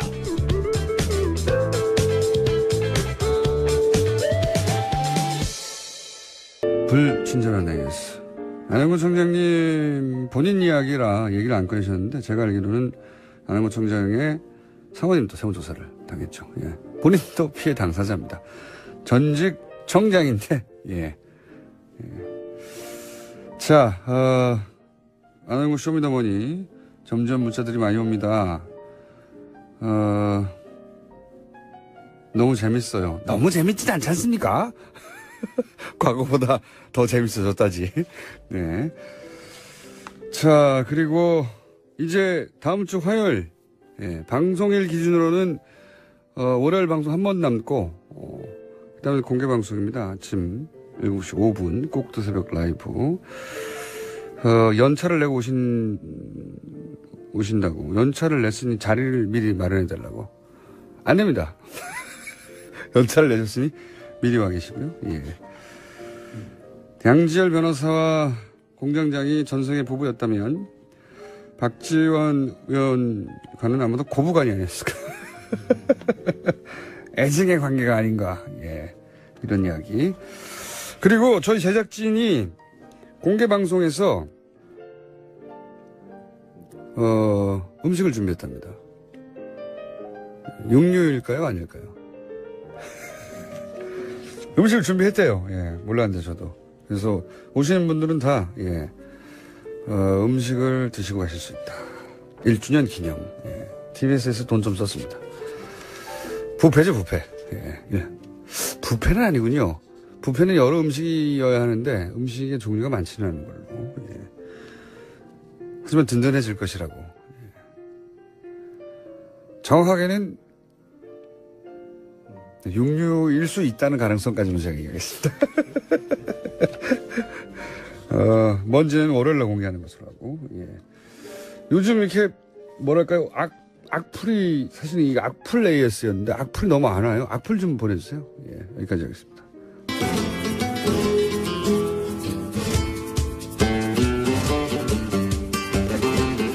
자, 까칠한 미식가 황교익 마칼레미스 나오셨습니다. 안녕하십니까. 안녕하세요. 예. 황교익입니다. 지난주에 안 오셨잖아요. 못 나왔죠. 예. 밀렸어요. 저희가 중요한 인터뷰들이 있어서 그때 문자가 많이 왔다는 거 아십니까? 오늘 방송 너무 재밌어요. 이런 문자가 미리 왔다는 거. 예. 그래요? 댓글 부대를 운영하시는 걸로. 이 교육이 좀 덜 된다. 타이밍이 비슷하게 와야 되는데. 그렇죠. 예. 제 목소리가 나오면 이렇게 달아야 되는데. 최소한 목소리가 나온 직후에 나와야 되는데 목소리가 아예 안 나오는 날인데 그 시간대에 막 왔어요. 국정원만큼은 못합니다, 제가. 타이밍을 잘 맞춰야 되는데. 그러니까. 문성근 씨에게 그때 당시에 시간이. 그래요. 그 문성근 배우가 나온다고 해서 제가 밀렸습니다. 네. 그럼 뭔 이야기를 할까 그러다가 그 문성근 배우가 예전에 나왔던 영화, 경과장 가는 길이라고 있어요. 1991년 작품인데. 인상적인 영화였어요. 예, 강수연 씨하고 같이 이렇게 나왔었죠. 문성근 씨가, 문성근 씨를 직접 만나본 분은 아시겠지만 굉장히 신사적인 분이거든요. 그렇죠. 예. 그리고 굉장히 정의롭고 모범적이고 신사적이고 근데 영화에서는 대부분 깡패, 양한 비열한 쪼잔한 범죄자 이렇게 나와서. 근데 그게 잘 어울려요. 아니 그렇게 연기를 잘하는 거예요. 그렇죠. 실제로 그 비열한 깡패 두목 뭐 이런 역할. 그런 거 정말 잘하죠. 눈빛이 그냥 정말 비열한 인간처럼 보이기도 하고. 제가 알기로는 부산 지역에서 한번 출마하신 적 있지 않습니까? 네. 그때 집중적으로 케이블에서 본인이 역할했던 강간범 영화가 집중적으로 방영됐다고 저는 알고 있습니다. 야, 그런 식으로 하는구나. 제가 알기로는 그래요. 그런데 그 영화, 경마장 가는 길에 그 영화 원작이 이제 하일치의 소설인데 그 하일치의 소설에 경마장은 안 나와요. 제목은 경마장 가는 길인데. 경마장 안 나옵니다. 그때 큰 화제가 됐던 영화예요. 네, 그래서 뭐 경마장 시리즈가 있어요. 그런데 경마장 가는 길에 그게도 이제 그 R이라는 이니셜로 나와요. 주인공 이름을. 여자 주인공은 J이고. 뭐 유학하고 돌아왔던 거예요. 맞습니다. 그 쪼잔한 그 사람으로 나오죠. 프랑스에서 이제 공부했는데 프랑스 유부남으로 프랑스에 갔는데 거기서 참고로 문성근 씨는 불어를 한마디도 못합니다. 근데 거기서 이거 제이라는 여자와 이렇게 같이 동거를 하게 돼요. 그래서 한국에 이제 제이가 먼저 박사학위를 따고 한국에 돌아오고 이제 그 논문을 대필해주고 학위를 따게 한 거죠. 그래서 돌아왔는데 이제 그 제이와 다시 이제 재회를 하려 하는데 제이가 자꾸 도망을 다녀요. 알이 쪼잔하게 이제 뒷공문을 막 쫓아다니는 거죠. 그 내용이 전부예요. 경마장에는 안 가고. 변심한 그 여자 를 쫓아다니면서 뭐 어떻게 하려고. 근데 어떻게 하려고. 근데 그게 주인공 R은 계속해서 여기저기서 음식을 먹는데 뭐 서울에서 뭐 안동에서 뭐 여기저기 옮겨 다니면서 음식 먹는데 꼭 육개장만 먹어요. 아, 그래서 육개장이 주제군요. 네. 문성근 씨 블랙리스트 문건 발견 기념 육개장의 기원에 대해서. 네. 이거 육개장은 진짜 우리 전통 음식 맞습니까? 하도 동심이 많이 깨져가지고. 뭐 옛날부터 먹었던 음식이라고 볼 수가 있어요. 그러니까 육개장이라는 말은 그 게장, 그러니까 게장국, 개고기로 끓였던 그 음식과 유사하게 소로 끓인 음식이다 해서 이제 육개장이라는 이름이 붙은 거죠. 그래서 게장국은 우리 조상들이 늘 이렇게 여름에 특히 보양으로 해서 이렇게 많이 먹었던 음식이고 소는 잘 먹지 못했어요.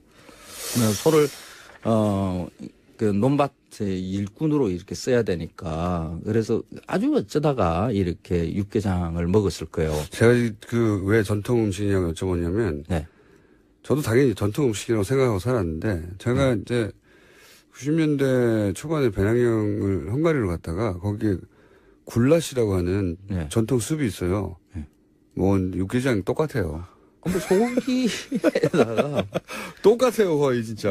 마늘, 파, 고춧가루 조금 넣고 여러 가지의 뭐 고사리나 숙주나 뭐 이런 거 넣으면 다 그게 그 맛인 거죠. 근데 이제 비싼 음식은 많을 거예요. 헝가리가 마자르 중앙아시아에서 넘어온 아시아 저희 우리도 중앙아시아에서 이동했다고 하니까 그 지역 주변 민족들은 다 이걸 먹지 않을까 싶어서. 아유, 뭐 그 소가 있으면 다 비슷하게 끓이는 음식 이렇게 봐야 돼요. 근데 어쨌든 우리나라에서 오래전부터 먹었던 건 확실하다. 그렇죠. 근데 이 소설에서 보면 아주 재미난 그 대사가 하나가 나와요. 뭐 영화에서도 이제 이 장면이 굉장히 인상적인데 R이 자꾸 도망다니는 제이한테 하는 말이 이래요. 대체 그렇게 행동하는 너희 이데올로기가 뭐니? 그렇게 물어요. 갑자기 연애 노름을 하는 것인데 거기다가 이데올로기를 갖다 붙이는 그런 그 대사가 나와요. 지식인의 허위의식이죠. 그래서 작업 멘트도 그렇게 날리는. 아니 그런데 지금 국정원이 댓글 달아놓은 거 보면 진짜 이데올로기가 뭔지 굉장히 혼란스러워요. 이데올로기는 각하를 보유한다는 거죠. 뭔가 뭐 정치적인 그 스탠스가 있어야 그게 뭐 이해가 되고 할 건데 그거는 뭐 이해도 안 되는 그런 것들이 붙어 있어가지고 그게 딱 떠올라요. 근데 이 육개장이라는 음식은 집에서는 보통 어디에 그 주부가 멀리 갈 때 이렇게 한 바퀴서 이렇게 밖에서요 뭡니까 선생님? 그런가요? 한 동이 이렇게 끓여놔 놓고 그냥 내내 먹게끔 하는 음식이죠. 왜냐하면은 저도 그 스레빠는 스레빠라고 하지만 음식이 밖에서는 안 맞지 않습니까? 알겠습니다. 한 동이 놓고 그리고 한 다라이라고 하면 모르겠습니다. 그 장례식당에 가면 이 육개장들을 당연히 먹어요. 그래서 제가 그 주변의 분들한테 많이 여쭤봤어요. 경상도, 전라도, 충청도, 뭐 저도 이제 이 정도 나이 되니까 장례식장 갈 일이 많습니다. 아, 맞습니다. 전국적으로 조금씩 맛이 달라요. 그러죠. 다니면서 저는 다 모든 장례식장이 육개장을 낸다는 것에 좀 신비로운 거예요. 그러네요. 생각해보니까. 왜 육개장일까요? 상날에 이렇게 육개장을 먹는 것인가. 그래서 왜 그렇습니까? 그래서 뭐 무슨 문화적인 맥락이 있는가, 뭐 이렇게 추적도 해보고, 뭐 옛날부터 그랬는가, 뭐 추적을 해봤는데 그런 거는 없더라고요. 왜? 제 생각은 이렇습니다. 육개장은 그 간으로 보아 밥과 육개장만 있어도 별다른 반찬 없이 후다닥 되거든요. 반찬을 안 만들려고 그런 거 아닙니까? 맞아. 그런데 그 뭐 육개장 말고 뭐 곰탕도 있을 거고요. 뭐 다른 음식 뭐 추어탕도 있을 거고 뭐 시락국도 있을 거고 다 있는데 이렇게 생각해 볼 수 있어요. 3일 동안 그 상을 치르지 않습니까? 그러면 한번 해놓으면 적어도 3일 정도 내내 먹어야 되거든요. 그렇죠. 3일 정도 내내 두고 보관을 하면서 더 맛이 좋아지는 음식이 육개장이거든요. 맛이 떨어지지는 않아요. 그렇군요. 근데 보통 이제 곰탕이나 이런 것들 보면 끓이면 끓일수록 맛이 아니요, 그렇지 않아요. 이게 웬만큼 시간이 지나면서 이게 비린내를 풍기거든요. 근데 육개장은 끓이고 난 다음 날이 오히려 더 맛있고, 다음 날이 더 맛있고, 이래요. 그래서 한 번에 많은 양을, 손님들이 옛날에 많이 오니까. 그리고 반찬도 필요하죠. 네, 많은 양을 해놓고 이렇게 퍼주는 음식으로 이렇게 자리를 잡고, 지금은 전국의 모든 장례식장에서 먹는 이런 음식으로 이렇게 실제 기원도 굉장히 오래된 건 확실하고요. 기원은 뭐 개고기 먹었을 때부터 우리가 소를 먹은 게 한 2000년 정도 되거든요. 정말 전통 음식이네요. 오래 전부터 먹었던 음식이라고 봐야 그러면은 되겠죠. 대구, 뭐 서울, 뭐 제주, 지방 육개장 방식 다 있는데 그중에서 개인적으로는 어느 쪽 육개장? 대구가 괜찮아요. 대구요? 대구는 그 육개장에다가 대파를 굉장히 많이 넣어요. 대구 육개장. 그 대파가 많이 들어가면 약간 들찍지근한 맛이 나면서 고기하고 이렇게 잘 어울리거든요. 그래서 서울 지역에서도 사실 대파를 많이 넣은 이런 것들도 있는데 그게 대구식입니까? 대파를 많이 넣는 게? 많이 넣죠. 마늘도 많이. 제주식은 어떻습니까? 제주에서는 육개장 같은 거는 잘 안 먹죠. 소를 다 많이 키우지도 못하고. 제주에 사시는 분 문자 좀 주세요.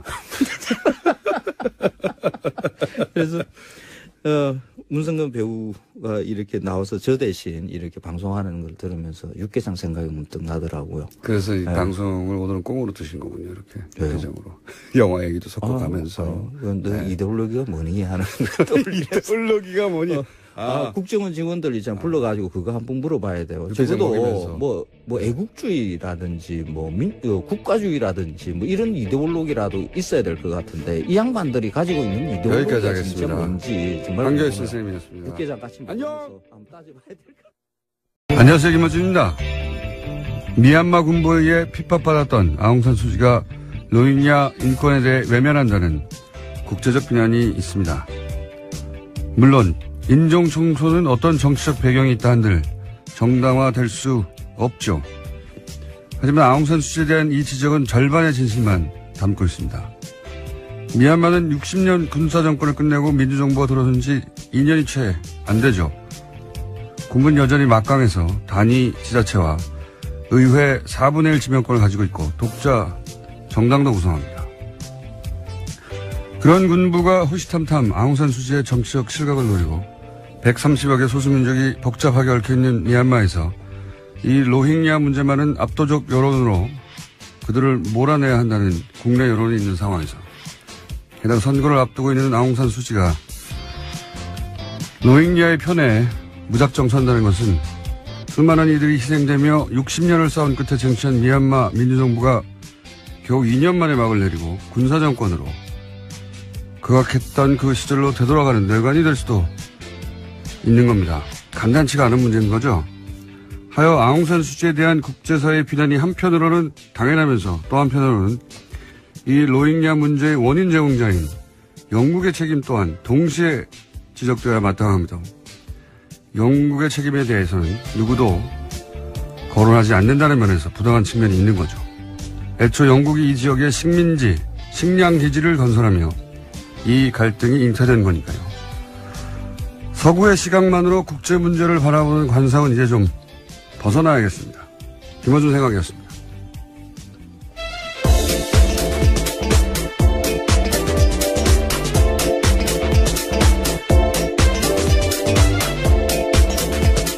시사인의 김은지입니다. 로힝야 문제에 대해서는 사실 로힝자라고 현재에서는 합니다만 뉴스는 많은데 대부분 그 뉴스가 기본적으로 서구 언론들이거든요. 그 군부가 굉장히 막강하다고 해요. 여전히 그렇죠. 그래서 우리로 치면 국방부 정당이 있는 거예요. 그리고 그 국방부 정당에서 도지사 예를 들면 4분의 1 그리고 국회의원 우리로 치면 75명 80명 가까이를 그냥 지명할 수가 있어요. 막강한 거죠. 병영국가죠. 실제로 여전히. 근데 이제 호시탐탐 아웅산 수치를 노리고 있는데 이 로힝자 문제에 관해서는 소수민족이 굉장히 복잡하고 이 소수민족들 중에 여전히 미얀마 군부하고 싸우고 있는 그런 소수민족 많거든요. 근데 그런 소수민족 전체가 다 이 문제에 있어서만 일치단결이라고 해요. 그런데 소수민족의 지지를 주로 받은 게 아웅산 수치예요. 그런 상황에서 이제 공개적으로 노인야족을 용인하는 정책을 펴는 순간 그걸 원하고 있다고 해요. 또 군부는 아웅산 수치가 그 정치적 선택을 하기를. 그러니까 이게 이제 간단치가 않은 거죠. 예. 인권을 언급할 수 하는 게 어려워서가 아니라 언급하는 순간 실제로 또 미얀마 자기 혼자의 문제가 아니라 미얀마 민주정부하고도 그 운명과도 연결돼 있다. 물론 뭐 로힝야의 이 후손들이 선조들이 한 일 때문에 인종 청소를 당한다는 게 있을 수 없는 일이잖아요. 네. 그러니까 저는 동시에 있어야 된다. 이런 국제적 압력도 존재해야 되지만 이게 애초 어떻게 시작됐냐. 영국이 그 지역에서 그 이주민들을 토착민 억압의 도구로 쓴 거 아닙니까? 그렇게 시작된 거니까 이 문제는 동시에 지적돼야 되는데 이런 지적을 주로 하는 영국 언론이 아웅산 수치를 비난하며 자기들 얘기는 안 하거든요. 그건 좀 부당한 측면이 있다고 봐요, 저는. 둘 다 얘기가 돼야 되고. 저는 우리 정부에서도 이 로힝자, 혹은 로힝야족에 대한 인도적 지원을 꼭 해야 된다고 보는 게, 여기 요 틈새를 타고 이제 그 동남아시아에서 IS가 네, 그렇죠. 예, 신생기지를 구축하려고 하는 시도를 하는데 IS가 이슬람이 아니라 분노를 먹고 자라는 거니까. 예. 그러니까 아시아 지역에서 뭐랄까요? 인도적 차원에서 지원해야 되지만 안보 차원에서도 지원하는 게 맞다. 우리 정부도 입장을 내는 게 맞다. 이렇게 생각이 듭니다. 일단 그 임명동의안이 네. 참 천신만 곳 끝에 그래도 비교적 저희들 한 153표 뭐 이 정도 예상했었는데 생각보다 160표까지 나왔으니까 참으로 다행스럽고요. 사법부 수장의 공백을 하루라도 있어서는 안 되는데 통과가 됐습니다. 전체적으로 사법부 개혁에 대한 우리 국민 모두의 염원이 이제 실현될 수 있는 그러한 계기가 되었다. 참으로 다행스럽다. 그리고 큰 기대를 갖고 있다. 이런 말씀을 좀 드리겠습니다. 그 큰 기대가 이제 결국은 여러 가지 산적한 사법 개혁 과제를 잘 수행할 적임자다라고 해서 이제 기대를 갖고 계실 것 같은데 어떤 과제가 있습니까? 짚어주시자면. 기본적으로 이제 김명수 대법원장은 그동안 법원 행정처라는 말 그대로 사법부를 사실상 장악했다 그럴까 좌지우지했던 그런 조직의 출신이 아닙니다. 예. 야전에서 말 그대로 뭐 법관에게 야전이라는 표현하는 게 좀 어울리지 않는데요. 30년 동안 묵묵히 이 재판만 해왔고 춘천지방법원장으로서 말 그대로 진짜 이번에 일부 야당 의원들의 그 비유들을 보면 무슨 원스타가 총리가 되는 것 같다. 춘천 경찰서장이 경찰청장이 되는 것과 같다는 이런 비유가 있을 정도로 그런 비아냥을 들었습니다. 반대로 그것은 사법부 전체를 일신하고 말 그대로 소수자 보호 그리고 힘없는 어떤 사회적 약자 보호에 대한 그런 사법부 판결의 분위기를 일신할 수 있는 계기가 되었다. 이렇게 말씀드릴 수 있겠습니다. 법원 행정처 개혁은 왜 중요합니까? 법원 행정처는 필요한 조직입니다. 그러니까 전체적으로 3,000여 명의 판사들 그리고 참 많은 어떤 그 구성원을 갖고 있는 사법부에서 여러 가지 행정적인 측면에 일사불란함 그리고 상당한 효율성을 갖기 가질 필요가 있기 때문에 네. 법원행정처가 필요한 그런 조직이긴 한데요. 네. 법원행정처가 그동안 많은 오명을 갖고 있죠. 그러니까 특히 양승태 현 대법원장 체제에서 사법부 판결 내부로부터의 독립을 좀 간섭을 한 거 아니냐, 재판에 관여한 거 아니냐라는 그러한 오해를 받아왔습니다. 그런 측면에서 단순한 사법행정의 지원 조직이 아니고 어떤 법관의 재판에 관여하고 간섭하는 거 아니냐는 그런 오해가 있었기 때문에 그런 측면에서 개혁이 필요하다 이런 말씀을 드리겠습니다. 알겠습니다. 또 한 가지는 이제 판사 블랙리스트 문제가 크게 불거졌었는데 이 대법원장 인준 전후로 하여서는 잠잠했습니다. 이 문제는 다시 짚어봐야 될 문제가 되겠죠? 지금 이제 전국 법관 회의에서 예. 판사 블랙리스트 문제를 공식적으로 제기를 했고 김명수 이제 신임 대법원장이 인사청문회에서 그 문제를 다시 살펴보겠다고 했습니다.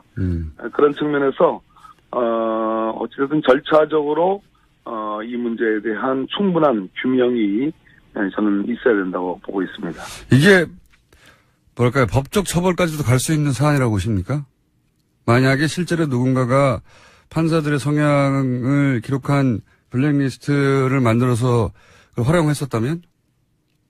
박근혜 정부의 블랙리스트와 관련해서 지금 1심 판결이 났죠. 네. 실제로 실형이 나왔고 김기춘 전 비서실장이 실형이 나왔습니다. 같은 그 선상에서 보면 되겠습니다. 만약에 알겠습니다. 진상규명이 문제인데요. 만약에 예. 그게 사실이라면 그것은 형사적인 사법 처리의 대상이 되겠습니다. 알겠습니다. 그리고 전국 법관회의가 상설화돼야 된다는 얘기도 있던데 이건 왜 중요합니까? 지금 김명수 대법원장의 이제 전임이라 할 수 있는 네. 그 양승태 대법원장조차도 전국 법관회의 상설화를 수용하겠다고 얘기를 했습니다. 무슨 얘기인가 하니 사법부는 개개의 판사들이 네. 헌법과 법률에 따라 헌법과 법률 및 양심에 따라 독립하여 심판한다는 헌법 규정이 있습니다. 그것은 판사의 독립성, 사법부의 독립성을 강조한 건데요. 그런 측면에서 판사들이 또 외부로부터의 독립은 물론이지만 대법원장을 포함해서 상급 기관 또는 또 법원장으로부터의 독립, 내부로부터의 독립도 중요하기 때문에 그러한 것들이 보장이 되려면 개개의 평판사들의 어떤 전체적인 회의체 그런 어떤 의지를 모아나가는 그러한 구심이 필요하다는 측면에서 법관회의가 의미가 있다고 보겠습니다. 그러니까 사법부의 그러니까 법원행정처의 개혁이나 전국 법관회의 상설화 모두 사법부의 독립을 위한 어떤 계획 조치군요. 그렇습니다. 예. 예, 맞습니다. 알겠습니다. 그리고 한 가지 더 여쭤보자면 대법관 수를 늘려야 한다는 이야기도 있는데 대법관 수를 왜 늘려야 되는 거죠? 지금 이제 14분의 대법관이 계시거든요. 예. 이제 법원 행정처장은 사법행정만 하기 때문에 대법원 판결에 관여하지 않습니다. 그래서 예. 14분의 대법관 중에 13분의 대법관만 이제 재판에 관여하는데요. 그러다 보니까 실제로 우리나라에서 여러 가지 현장에서 벌어지는 많은 일들이 다 법원으로 재판의 형태로 이제 들어오고 있지 않습니까? 예, 예.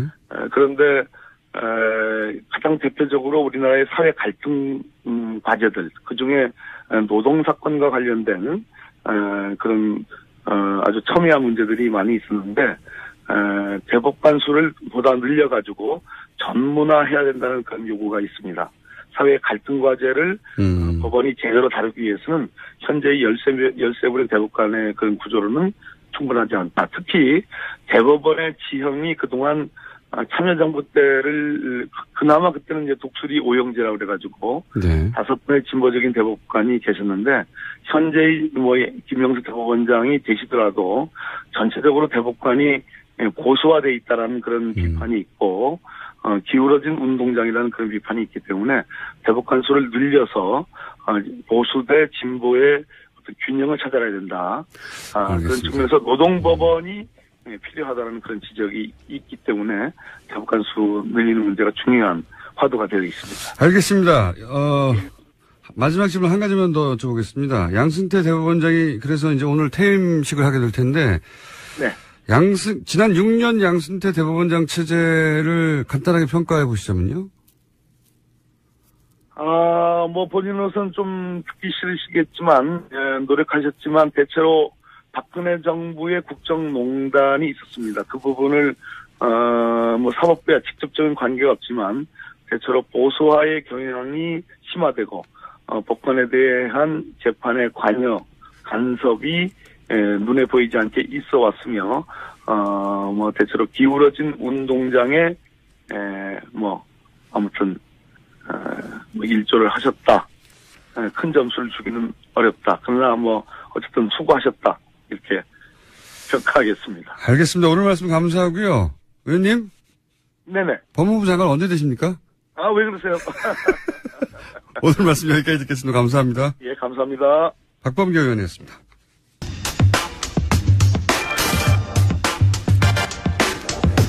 김명수 대법원장 인준이 가결됐습니다. 캐스팅보트 역할을 한 국민의당 박지원 전 대표 연결해보겠습니다.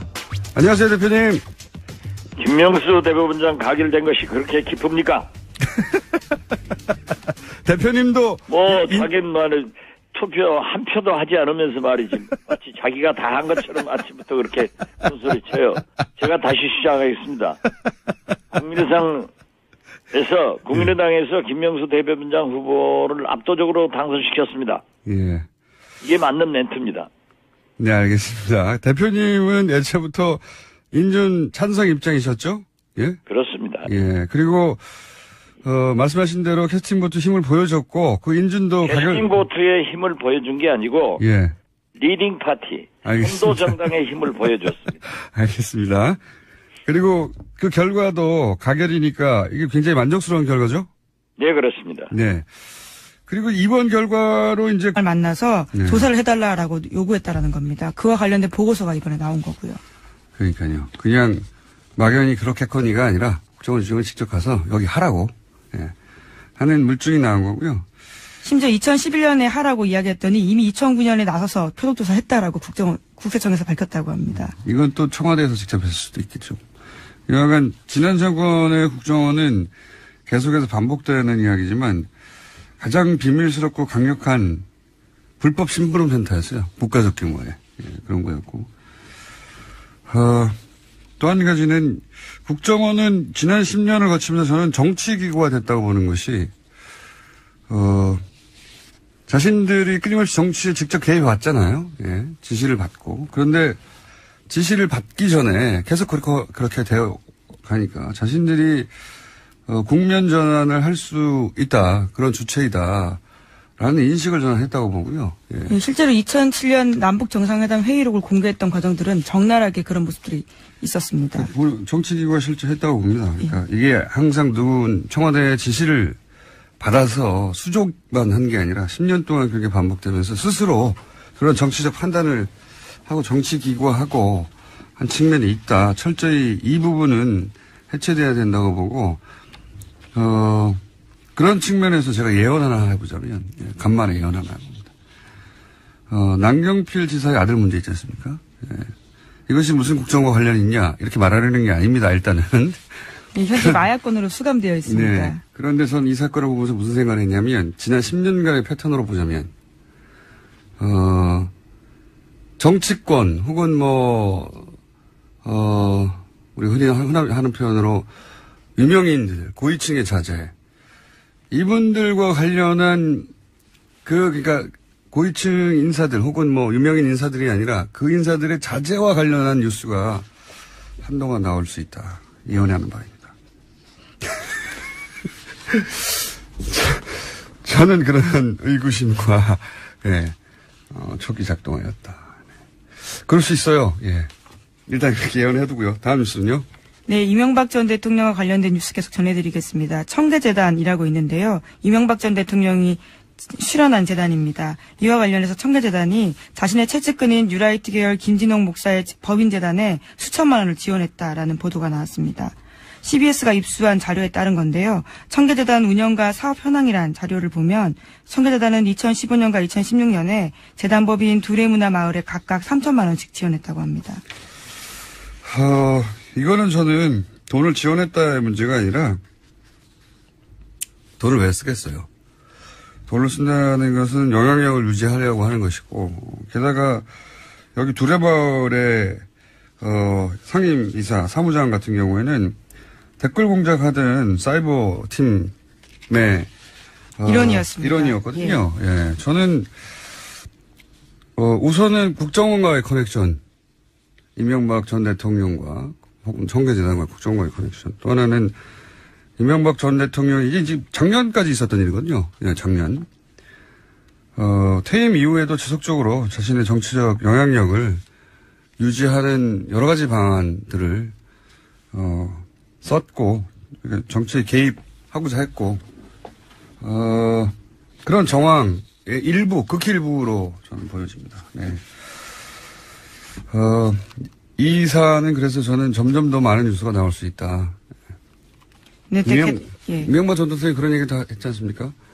차기 정권은 했다고 알려져 있죠. 예, 본인이 확인해 준 바가 없기 때문에. 다음 정권은 내가 만들겠다, 뭐 이런 이야기. 거기하고 연결되어 있는 끄트머리 뉴스 일부가 나왔다. 저는 이렇게 보여지고, 이 문제는, 역시 잠시 후에, 오늘은 뉴스와 관련된 인터뷰가 많습니다. 인터뷰가 있습니다. 3부에서. 자, 오늘 여기까지 하죠. 저희가, 오늘 인터뷰 연속으로 많이 했습니다. 네. 시사인의 김은지였습니다. 감사합니다. 네. 바로 이어가겠습니다. 김명수 대법원장 후보자가 아니라 이제는 이제 대법원장입니다. 인준안이 가결됐습니다. 앞으로 김명수 대법원장이 풀어야 할 과제도 어떤 것이 있는지 더불어민주당 박범계 의원 전화 연결해 보겠습니다. 안녕하세요. 네, 반갑습니다. 이 가결, 예. 김명수 대법원장 체제 출범 어떻게 보십니까? 이 문제는 저희가 전문가 한번 초대해 보겠습니다. 자, 첫 번째 뉴스는요. 네, 김명수 대법원장 후보자의 임명동의안이 어제 국회를 통과했습니다. 찬성 160표가 나왔는데요. 표결에는 수감 중인 자유한국당 배덕광 의원을 제외하고는 모두가 참여했습니다. 김명수 신임 대법원장은 앞으로 대법관 13명을 제청할 수 있고 헌법재판관도 3명을 지명하게 됩니다. 인준안의 가결은 우선 김명수 대법관이 직면하는 과제는 뭔가 하는 포인트가 있을 텐데 그건 잠시 후 저희가 박범계 의원하고 짚어볼 예정이고, 두 번째 포인트는 국민의당이 캐스팅 보트 역할을 했다. 확실하게. 이건 저희가 잠시 후 또 박지원 의원한테 짚어보겠고요. 그리고 또 작은 포인트는 하태경 의원의 반란표도 있어요. 네. 네, 당론이 원래 반대였는데 찬성했다라고 공개적으로 밝혔습니다. 어차피 무기명 투표이기 때문에 그게 이제 강제할 수는 없는 거죠. 예, 강제할 수는 없는 건데 이거는 저희가 다음 주에 짚어보도록 하겠습니다. 자, 예, 통과했고요. 다음 뉴스는요. 문재인 대통령이 현지 시각으로 21일 유엔 총회에서 기조연설을 했습니다. 키워드는 평화, 촛불, 사람이었는데요. 특히 평화를 아주 강조했습니다. 전체 연설문에서 32차례나 언급했는데요. 또 북핵 문제를 평화적으로 해결하기 위해서 유엔이 역할에 나서줄 것을 공개적으로 제기했습니다. 연설 긴데 저희가 한 두세 마디 정도 대표적인 연설문 짧게 준비했습니다. 나는 지난 겨울 대한민국의 촛불혁명이야말로 유엔 정신이 빛나는 성취를 이룬 역사의 현장이었다고 생각합니다. 촛불혁명은 협력과 연대의 힘으로 도전에 맞서며 인류가 소망하는 미래를 향해 나아갔습니다. 우리는 북한의 붕괴를 바라지 않습니다. 어떤 형태의 흡수 통일이나 인위적인 통일도 추구하지 않을 것입니다. 북한이 이제라도 역사의 바른 편에 서는 결단을 내린다면 우리는 국제사회와 함께 북한을 도울 준비가 되어 있습니다.